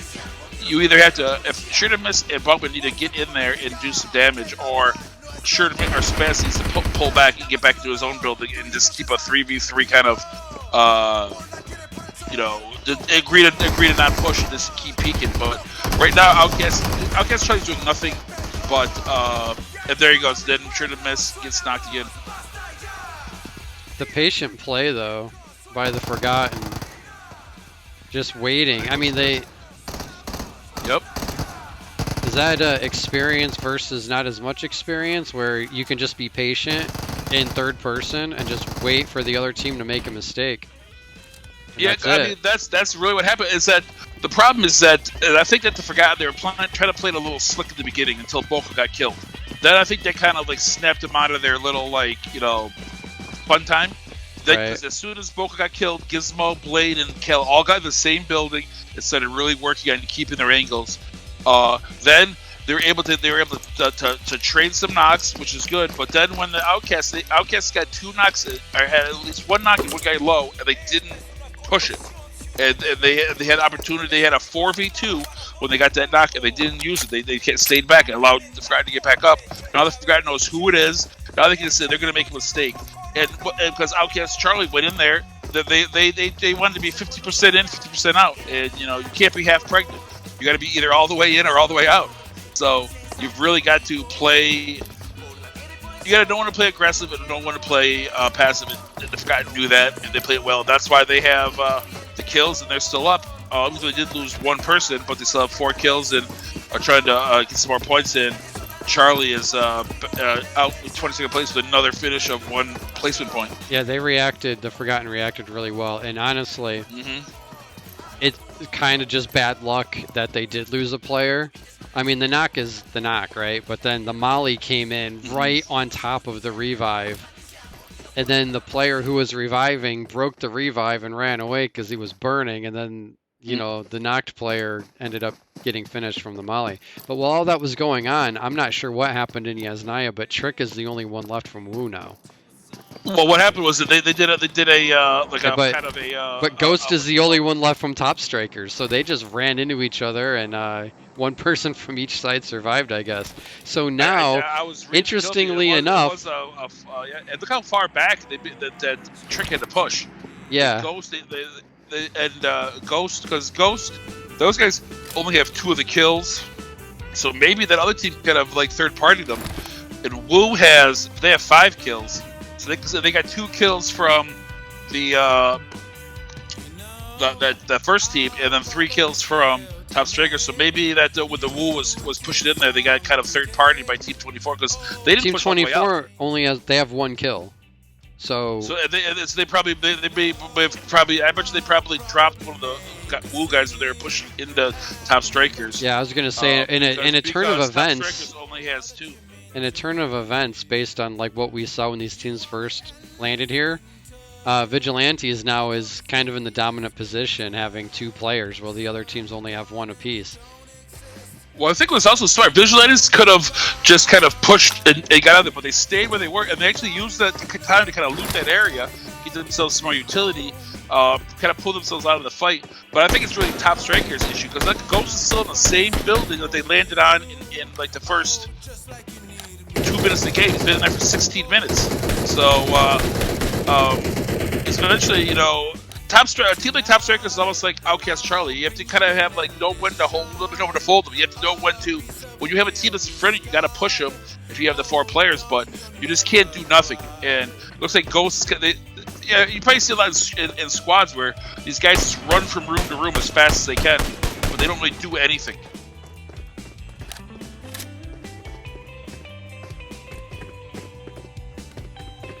Yeah, let's see. Mobile Warriors, Shinu has a Tommy gun with a vert and an extended and a red dot. I'm just waiting to watch him shoot somebody with it. Nobody's close enough to him though. If you see, like, in this, like, south of School Potato Hill, you have the Forgotten Mistfire, 10 HP, and Drop. All these teams, I guarantee all these teams do not really want to, like, get into it if they don't want to, because it's still 21 teams. All these teams know that either one of these teams could kill them. Drop could kill Mistfire, Mistfire could kill Drop, the Forgotten could kill Drop. These are kind of, like, pretty, you know, equal teams. They're spread out. They're kind of like, they all need points. They all need these power ranking points to be successful. So we'll have to really see if any of these teams really want to, you know, even if they do get a knock, to really push each other, or they're just going to kind of just, like, keep this distance. Yeah, definitely. And that's what you'll see a lot in this stage, kind of this middle stage of the game, is you get a compound and you just try to stick to yourself. Don't play nosy neighbor. Yeah, this time right here is so like, it's like, you know, it's like that no man's land, or the time where it's the worst time because you've been playing now for almost 20 minutes, but if you get knocked out now, you have nothing to show for it. It's you just want to stay alive, just stay alive, and steal all the treasure from the fanciest Walmart ever. Right. Yeah. That's what I was just looking at, and this is an example of. Look at the vehicles. Look out! I mean, do these vehicles work? Are these just... No. Around Walmart? No. The other thing I was going to say is look at the wall all around here. You can't slam this building very easily anymore. No, you're right. Oh, yes. Yes. It really... And then the thing is what...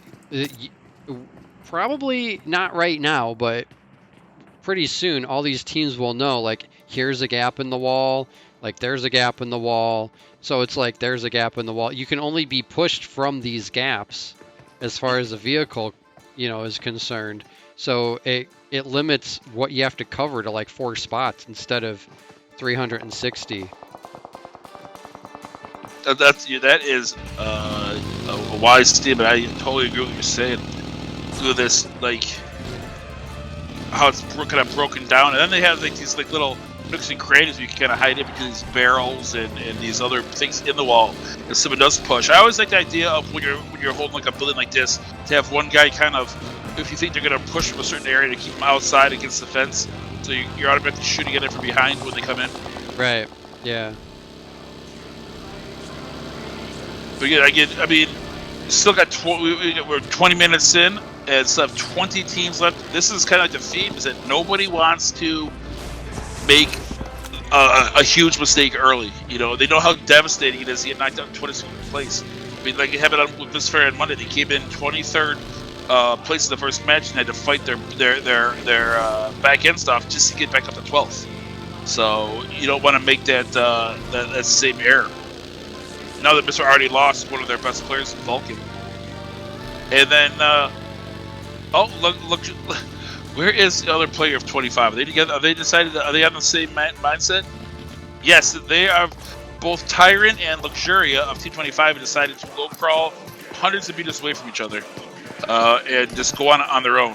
So I think after doing it two matches in a row, I think Team 25 is doing this on purpose. I think this is their strat. It could be. I think they're just gonna see who can get more kills by the end of the match. I don't know. Because I've literally seen a strat where like kind of like 4-corner the map and just 4 players just try to stay alive as long as they possibly can. Right. And just by hiding out. So maybe that's what they're trying to do. Which I can't. And like I said, as long as you have a plan, that's all I want to see.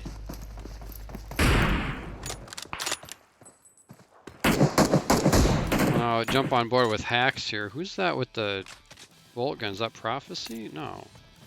Prophecy. NJ. NJ has the MC4. Got a knock on Meeseeks. Yeah, that's another name we have not talked about. Like Meeseeks, a team that's, as you know, is a high quality team. We have really they've really had a huge effect in the scrims today so far. Like they did last time we saw them, where they kind of came in here and just dominated, coming out of nowhere. Well, not coming out of nowhere, but coming out of nowhere from these scrims. They are Meeseeks. Right.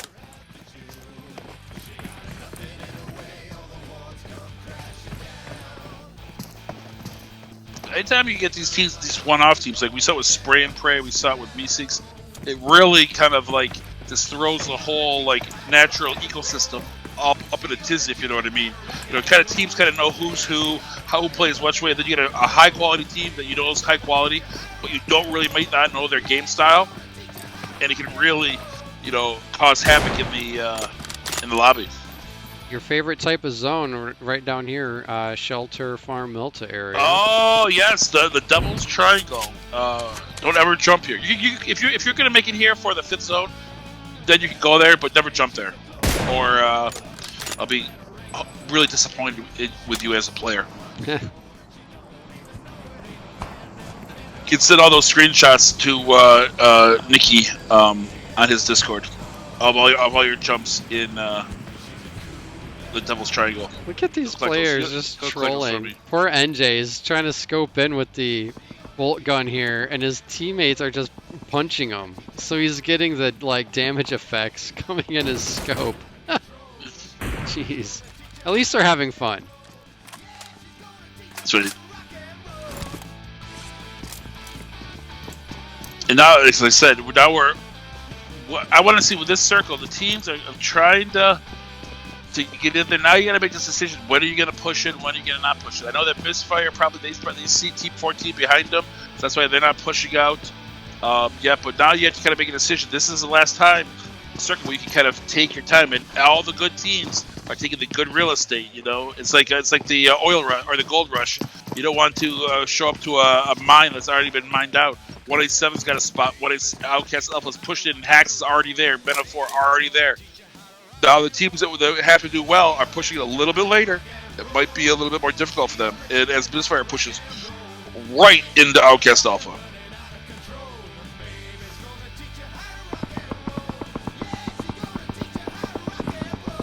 Could be an interesting fight there. Oh! Brownie with the Uzi. 9mm master right there. Artemis is one shot. Holy cow, I thought he was going to be knocked, but he must have been able to go prone and avoid any more bullets. Ace needs to be up there with him. I don't know what he's... Fedboys are nice. Ace needs to be up there because they already picked up now C-Dub. Now Artemis is in no man's land in between. Ace needs to be pushing with Artemis. Oh, there you go. Now you got to push. Where is Ace? Ace is going to get killed by Brownie. I cannot turn my screen.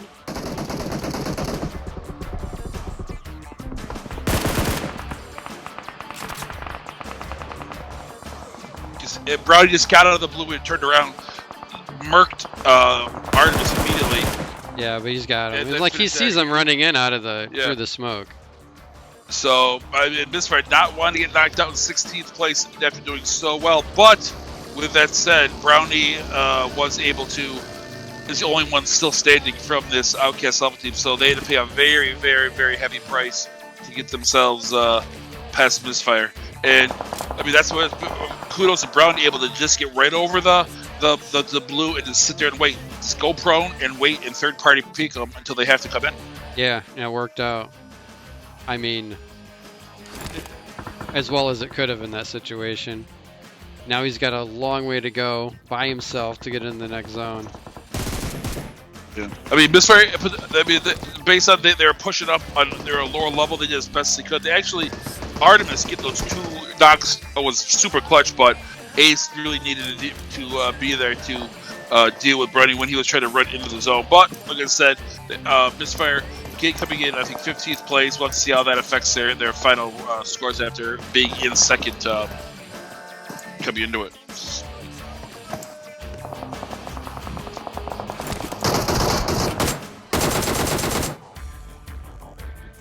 Man, one thing I wish that they could fix is the point of aim, like offset, and when you're spectating, because it's always like, why is he aiming? Oh wait, he's not really aiming over there. That's just what I see. Or like he's like totally aiming the right. He's like, oh, he has hacks. He's way off. Yeah. He's putting rounds left and right. Exactly. Now let's see. Now Brownie's gonna have to push out in a vehicle because it's too much of a distance to go by himself. But he's got hacks right next to him.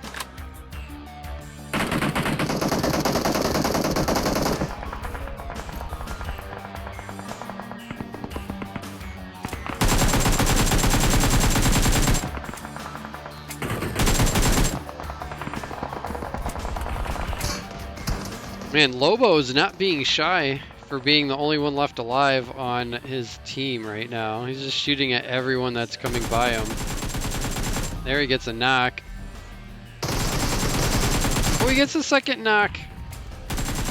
And a third. He just wiped the squad. Whoa. Who is that? What? Wow. Metaphor Bravo, I think? I think so, yeah. Wow. Kudos. Well, that was excellent gameplay right there. That's third person right there. You can lay in the grass and just take advantage of people when they have to run into the zone. I think you were talking about the new grass, the thicker grass, maybe playing a role, maybe being easier to hide in. Yeah, I think something happened. I mean, because that was. I mean, they couldn't figure out where he was at. So until they're all done, and now we have to see. And although Brownie went from a terrible position to a really nice one, he's right underneath that zone. He's kind of keeping himself blocked from Meeseeks. I mean, they should kind of wonder why our vehicle's parked right there. But all he's got to do is just get up over this river, over this ridge, into this next little berm when the zone comes and give himself some nice cover and be able to really maybe do what 187 Zebra did in that first match and just throw himself to a lot more points. Right. Speaking of 187, they're in a fight right now. They go out to Broham Elite. They were they're just fighting for too many battles and too many angles. Broham Elite was right there, dead. Sarge and Marsh. I mean, And then you have look at Lobo. Lobo just kind of like coming behind. He's like, "Yeah, I want to get into the fun." And what he's doing, he's just trying to get himself in there to do some of that more damage. Get down there, get in the zone, and go prone, and see if he can get some more kills. And now the third party coming from Meeseeks. Oh, maybe not. They're getting in the car. And then The finally, reverse they take out strat there in the Brownie. car. All right, we're down to Look at 3 Lobo. teams. Look at Lobo now taking. Oh, Meeseeks stole the kill though. Oh, Jazz stole the kill. GG's to Lobo for some excellent gameplay at the end there. And now we have what, Meeseeks, and what did we say? We just talked about how we had talked about Meeseeks, and here they come in this last match, all 4 up, trying to clutch this victory in the last match of Wednesday scrims. Yeah, they got a 4v2, and well, actually, Marsh is knocked, so it's just Sarge. This is just the quality of play of Meeseeks, just taking their time and closing like a fist, and there you go. So Couple taps with an M16 sounded like, closed the deal. So yeah, there you said you hadn't heard much from Meeseeks all night, so they're like, prophets. oh, us? Okay, I guess it's time to play. So yeah, they will come in and collect that chicken dinner on our third match of the night. So they had 4, 6, 9, 11 kills total, so not bad at all. They do have some ground to make up because if I'm not mistaken, they didn't play Monday. No. And I don't know if they're planning on playing Friday. And I'm not sure how they'll fare over the 8 weeks if they just play one night a week. But you know, that's their choice. It's up to them. I like a team coming in here, getting a victory, and then just like say, you know, we're not here for the whole thing, but when we are here, we're gonna make it miserable. So be disruptors, yeah. And I like that. And then Lobo getting 5 kills. This Lobo and Ryan, just the 2 of them, just being so successful, doing a great job in that match. That was very impressive. And so let me just 1 second to figure out how to.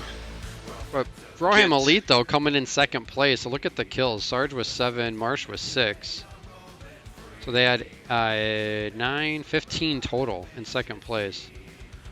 So something to say for that. So you got tell us who you're gonna. Well, we got Hacks coming in for interview again. So while you get that set up, we're gonna take a look at one. I'm just putting a Peachy Attitude back in here so we can finish up with them. They ended up with an 8th place finish. Not terrible, but not great. You know, it was in that kind of like that last hail of bullets that when everyone was going down. NJ Prophecy was doing well with. I think we talked about the M24 that he had, and he was being successful. Got 4 kills with it, and then Attitude getting 2 more. So hopefully they'll be able to come on in and. All right, while you're pulling them in, we're going to take a look at the third product that HyperX is supplying as a prize package. So we'll be back in about 30 seconds with that interview.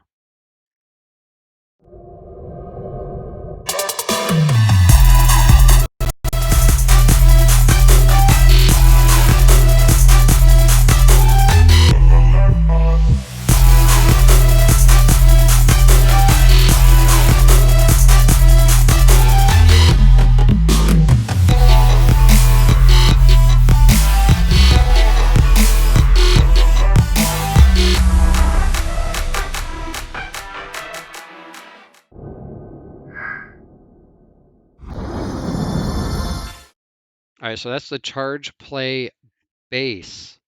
It's a wireless charging pad. You can charge 2 devices at the same time. So now we are welcome to for the final time tonight to welcome back both Attitude and Peachy from Hacks. You guys finished in that last matchup with an 8th place finish with 3 kills. One thing, and you guys had both was it Prophecy and NJ, some of the people that maybe I'm not as familiar with, played with you guys in that last match, but obviously X Prophecy doing very well with 4 kills. Yes. He is a friend of ours, so we decided to have him out. Since everybody's asleep, nobody's awake, we didn't have a sub. Well, you can tell that that Dirty Dog Thrive, that he needs to not sleep so much and be in here playing because.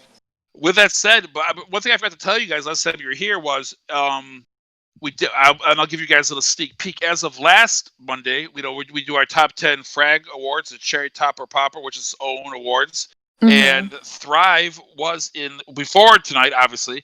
Thrive was in second place with 11 kills, and somebody named Attitude was in third place with 9 kills.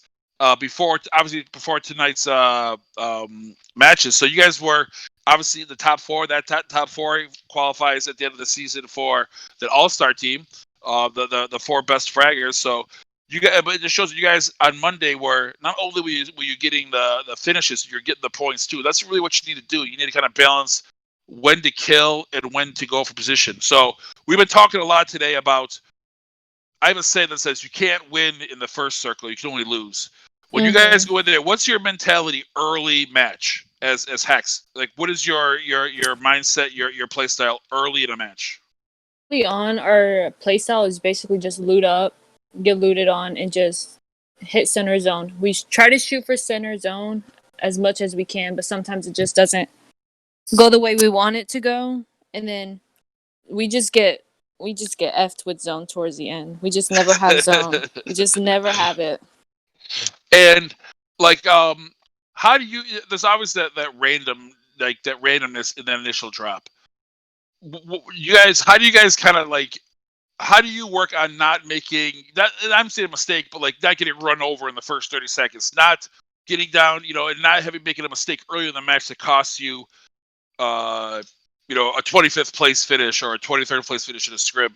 How do you make sure that you guys can drop safely and loot up before you have to really deal with issues? How we prevent from dying early? Yeah, like what's your gameplay?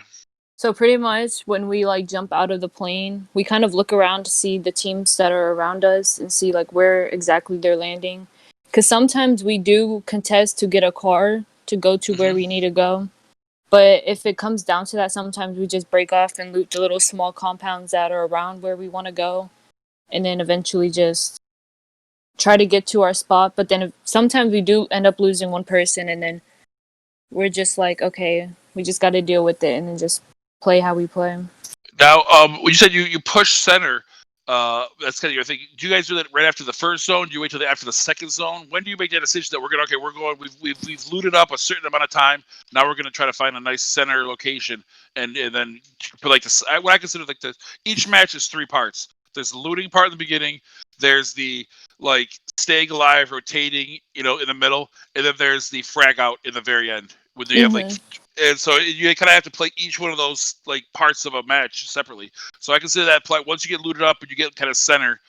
When does that transition happen from a looting phase to let's get center? Is it first zone, second zone? I would say pretty much the second towards third zone, because I feel like after the first and second, we're pretty much looted out. We have what we need, and then we just go for a nice, decent compound or a hill or a dip and just try to protect it as much as we can.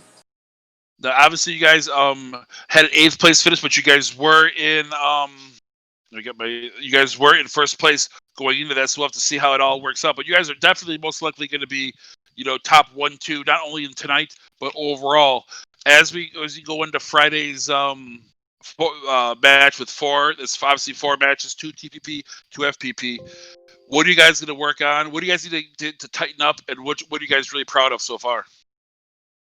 We're really proud of how we are playing right now, because we don't really play this good sometimes because especially with switching out so many players and bringing new people in for tryouts. That's really what is surprising me, but we do need to work on our FPP. We have 2 players who've never played FPP before. We have a player who just Thrive. He just started playing PUBG last season. So it's really a new thing for a lot of people. Well, I'd rather be having these problems in first place than in 12th place, and it looks like you guys are going to be right up there. So, and again, both I know that as Peachy to you, I know that I talked to you a lot today on DMs to set this up, and you guys are killing it. And I think that. That Monday and Wednesday, you guys are kind of now arrived in these scrims. Maybe we kind of slept on you a little bit, but I guarantee you after tonight, maybe you could have said Monday was a mistake. Maybe Monday was oops, they did well. But now doing it 2 scrims in a row, the target's gonna be on your back, and now everyone's gonna be like, okay, where's Hacks at? When you drop, where's Hacks at? What's 187 at? Where's the Forgotten at? Where's Outcast Alpha at? Like that. Like, and if we beat up against Hacks early in the match, you might want to pull out. Kind of that different mentality that you have for a top tier team. Yeah, definitely. I feel like we do all have targets on our back right now. So and I would say is don't From worry about what team. I tell you what, because that's what if they're talking about you, that means that you matter. If no one's talking about you, that means that you're not a threat. And you guys are definitely a threat to every single team in this scrim, both tonight and for the rest of the season. All it takes, and what I say to every team is, the only thing that can really mess up a team like you guys is the amount of time the season is. If something happens, somebody has to leave, somebody has to drop out, and you guys kind of lose your synergy, and or you guys can't make all the events. That's the only thing that can really guys hold you back, because you guys are really hitting on all cylinders right now. Yeah. So with that said, I really want to thank you guys. You guys didn't have to come in here and talk to us, but I know that Peachy is that his favorite dude attitude. Maybe you don't want to maybe a little shy, but I really appreciate you guys coming in here. You guys gave us a lot of information, and you guys did a great job both in the interviews and in the scripts today. So as soon as we get these, we'll get these scores out as soon as we can. And but again, thank you guys very much for giving us your time tonight. Thank you for having us. You guys have a great night. You too. Thanks a lot. And with that said, we can transition over to the official post-game show with two people that need no introduction because their reputations are absolutely terrible. That would be Brownie, the leader of Outcast, and the coach of Outcast, and also a member of the Outcast of a team. You know him as C-Dub. You guys always join us at the end of these scrims. Again, congratulations, boys. Another excellent scrim. Tons of action. Tons of unique things happening. And really another unique, lots of teams doing well. That's for sure. Yeah, that was definitely interesting. We got kind of sidetracked during, I think it was Miramar. We were trying to decide if we were managing to stay inside the top 3 and 4, what prize we were going to pick. I think we ended up landing on the charge play. Well, the most important thing going on at the time. I didn't appreciate in that last match, Brownie, you just running right out of the blue and just turning around and waiting for my team to come out and shooting them. Well, I mean, that was after they took 2 of my teammates. You should have gone in there, just fought him in the blue, mano a mano, maybe pan fight, maybe. I'm just saying. But pan fight in the blue, I like it. Pan fight in the blue. But I tell you what, though, it really helped. That when you were able to get out of there, and I like how you set up your vehicle facing Meeseeks, so they kind of wouldn't know 100% sure if somebody was there, and then kind of doing what Mr. Zebra did in the first match. Mr. Zebra, if he had gotten knocked out early, I think he got his team an extra 10 points in that first match just by proning out and staying alive. That's something you tried to do. Eventually, they saw you there and were able to kill you, but at least you're able to kind of revert from an aggressive mindset to a passive mindset almost immediately. You deal with you have a squad-on-squad match with Misfire. That's over. You immediately have to go into kind of like all right, no one can see me. I'm invisible. I'm prone. And I think being able to do both those things is very, very important in a squad match. That end thing, I was telling them as I did it that I done the exact same thing playing in a tournament a few months ago. And it worked then, and that hill thing with the car, and it worked again there. So because I saw them running around the bunker when I pulled up, so I just decided to chill out behind the tire. That I would get protection there. If you don't know what we're talking about, go back, clip that video on demand and watch it, because it was a high level gameplay. And then you made that rotation into the F-Boy shack, and that was kind of like your demise. It was a hard rotation to make. Obviously, I played it stupid. You can't run. Played it stupid. Well, I mean, what are you gonna do? You gonna run across the road? With No. I mean, I made it into the shack. My problem was I saw a knocked guy up the hill, and I engaged Broham, and I got killed. Well, yeah. Sat still in the shack. I might have gotten an extra place, but I mean, I think Well, the match ended. I want to say within like 40 seconds of that. It It, was pretty it quick. did. I mean, well, I'm the sure point difference C-Dub wouldn't have made a will review difference in that. our. We'll review yeah. that game footage and give you a full write-up, detailed what you did and what you should have done. I know that C-Dub is one to not only review those videos, but also what I like about it is he always has a good thing of what you should have done. It's one thing to just like say you suck or you did this wrong. It's a lot better to when somebody does something wrong to say this is what you could have done or what I would have done. Because not only are you giving them what they did wrong, but you're kind of giving them a solution to get out of it. That's what that I see that C-Dub does a lot when he makes the corrections with his teammates. Which I think is quit the game. That's what you told me. In fact, you told me to quit the game and throw my phone in the river. So I didn't appreciate that. But now, stop losing. Men, we have now, I think, two events in, and I think that we're getting some stories coming up. One being Hacks, a team that, like I said, Duke and I didn't talk about at all in the pregame show, comes in here. Maybe you could say, oh, you know what? They were lucky in the first match. They did well. They were lucky in the first match, but and now it's been two events. They've done well 2 events in a row. We'll have to see when the scores come in, but I think they're going to be high in both today's and with those PowerPoints high on the tower rankings. So kind of a new team emerging right off the bat to kind of go for this top position, which is what we kind of thought was going to be you, the Forgotten, and when I said this kind of like another contender to the throne. Nick actually has the scores. Good. Yeah, The scores have been up on stream for a minute or more, a while.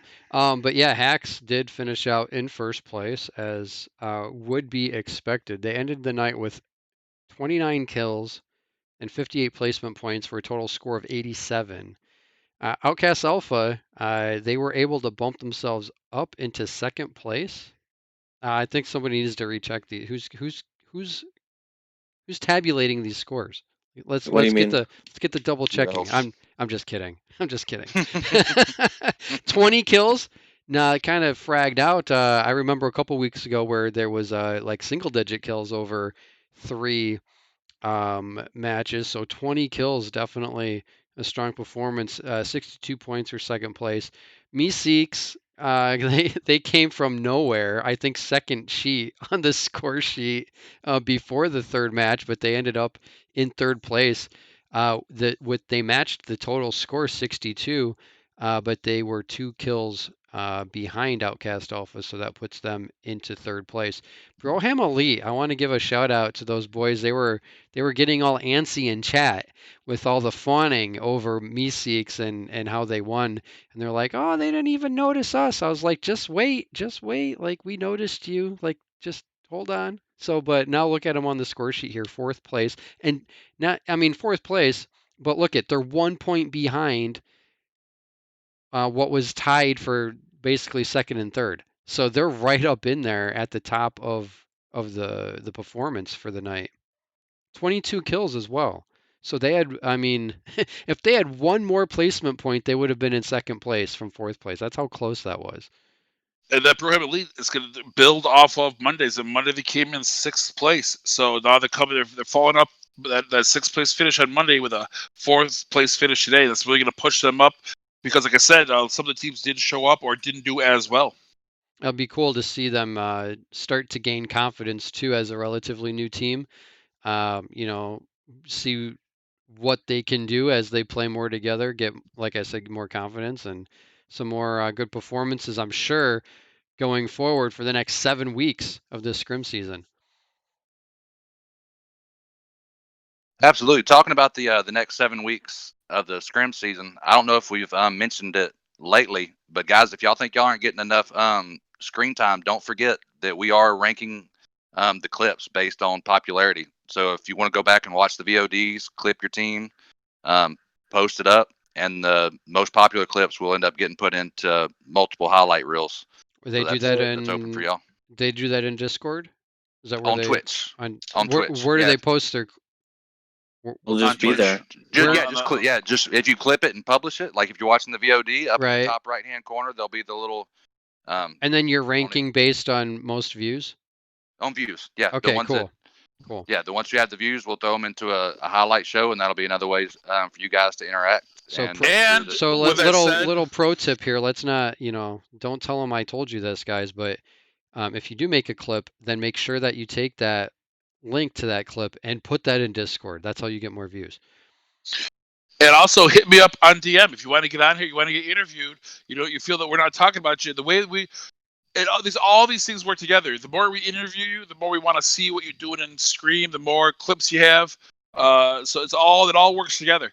If you feel that you're not getting enough airtime, you're not getting out there, DM me, and I'll get you on here. I mean, I'm not trying to hold anybody off. Just hit me up, and if Friday's coming up, we have our moment with C-Dub, which happens between second and third, but there's 3 other matches that I get you in here, and we'll talk about what your team's doing and the quality. Definitely. Yeah, get yourself noticed. That's what this is all about. Speaking of getting noticed, I got to give one more, at least one more shout out tonight to our sponsor for the Scrim season here, HyperX.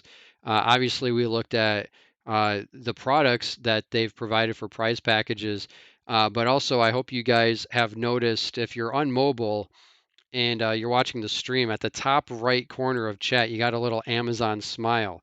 If you hit that smile, you'll get lists here of not only the prize package gear, but also the HyperX gear that I'm personally using, as well as the HyperX gear that Random X is using. And I don't know if you've been able to see on stream the mouse I've been using all night, the HyperX mouse here. It is in my list, and it's currently on sale for about 17 or 18% off or something like that on Amazon. So I know with a lot of people going back to school and a lot of people doing more distance learning, and maybe they're working on laptops and using touchpads suck. So if you need a mouse, check that out. You can get a good deal on it. And another thing, just so that you know, by going to that gear through the Amazon link here from Twitch, it does help Outcast out. It'll help them not only secure sponsorships for future events, but it'll help them with the support that they need to bring those events to you as well. So with that said, let's look forward to Friday. What's going to be going on Friday? What's going on Friday? What's going on Friday? We have Friday. We have the mixed event, the end of the week, big 4-match, half two TPP, 2 FPP. That closes out the week, and then of course after that we have the pregame show again on Monday. We'll get all the updates. But we said it at the start of today because that was that the team XYZ had an issue; they couldn't get in. As soon as we get off the air today, get into the Outcast Discord, sign your team up. The day of next Wednesday, as soon as you wake up, go in there, confirm your spot on the Outcast Discord. It's the same way you do it every single event. There should never be a reason why you can't make it or you're on the wait list or anything like that if you just do sign up as soon as the script that you just did is over with. Just put it as part of your process. You'll always have a spot. You'll never have an issue. For anybody that may be, for anybody that may be confused about that, if you look at almost the very tip top of the Outcast server, there is a section called the HyperX Scrim season. There's detailed instructions on how to sign up, when signups open. There's links to each individual sign up, check-in, wait list, anything you could possibly want to know about the event and how to participate is there in excruciating detail. So please go check it out and try to check it out before, like Brownie said, blowing up his DMs. Because any question you might have, I could about promise you'll find the answer to it in that channel. All right. There's a question channel for people to type their questions in. Season questions. I'm looking at it right now.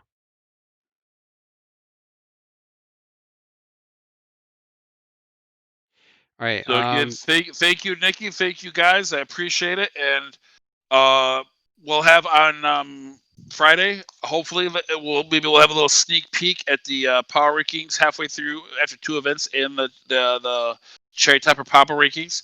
No guarantees, but I'm sure you might get a little bit of info if you tune in for that. For Friday, then of course you'll get all the information, all the details, all the stats, all of Duke's shenanigans on Monday in that big 20-minute pregame show that starts at 9:45 Eastern.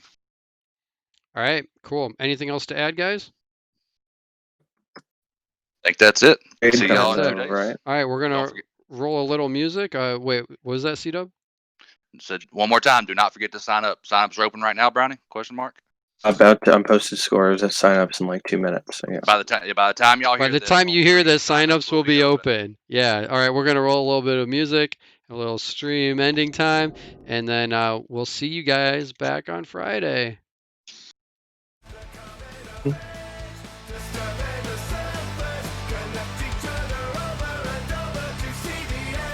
And dream again. We dream again to see the end. We dream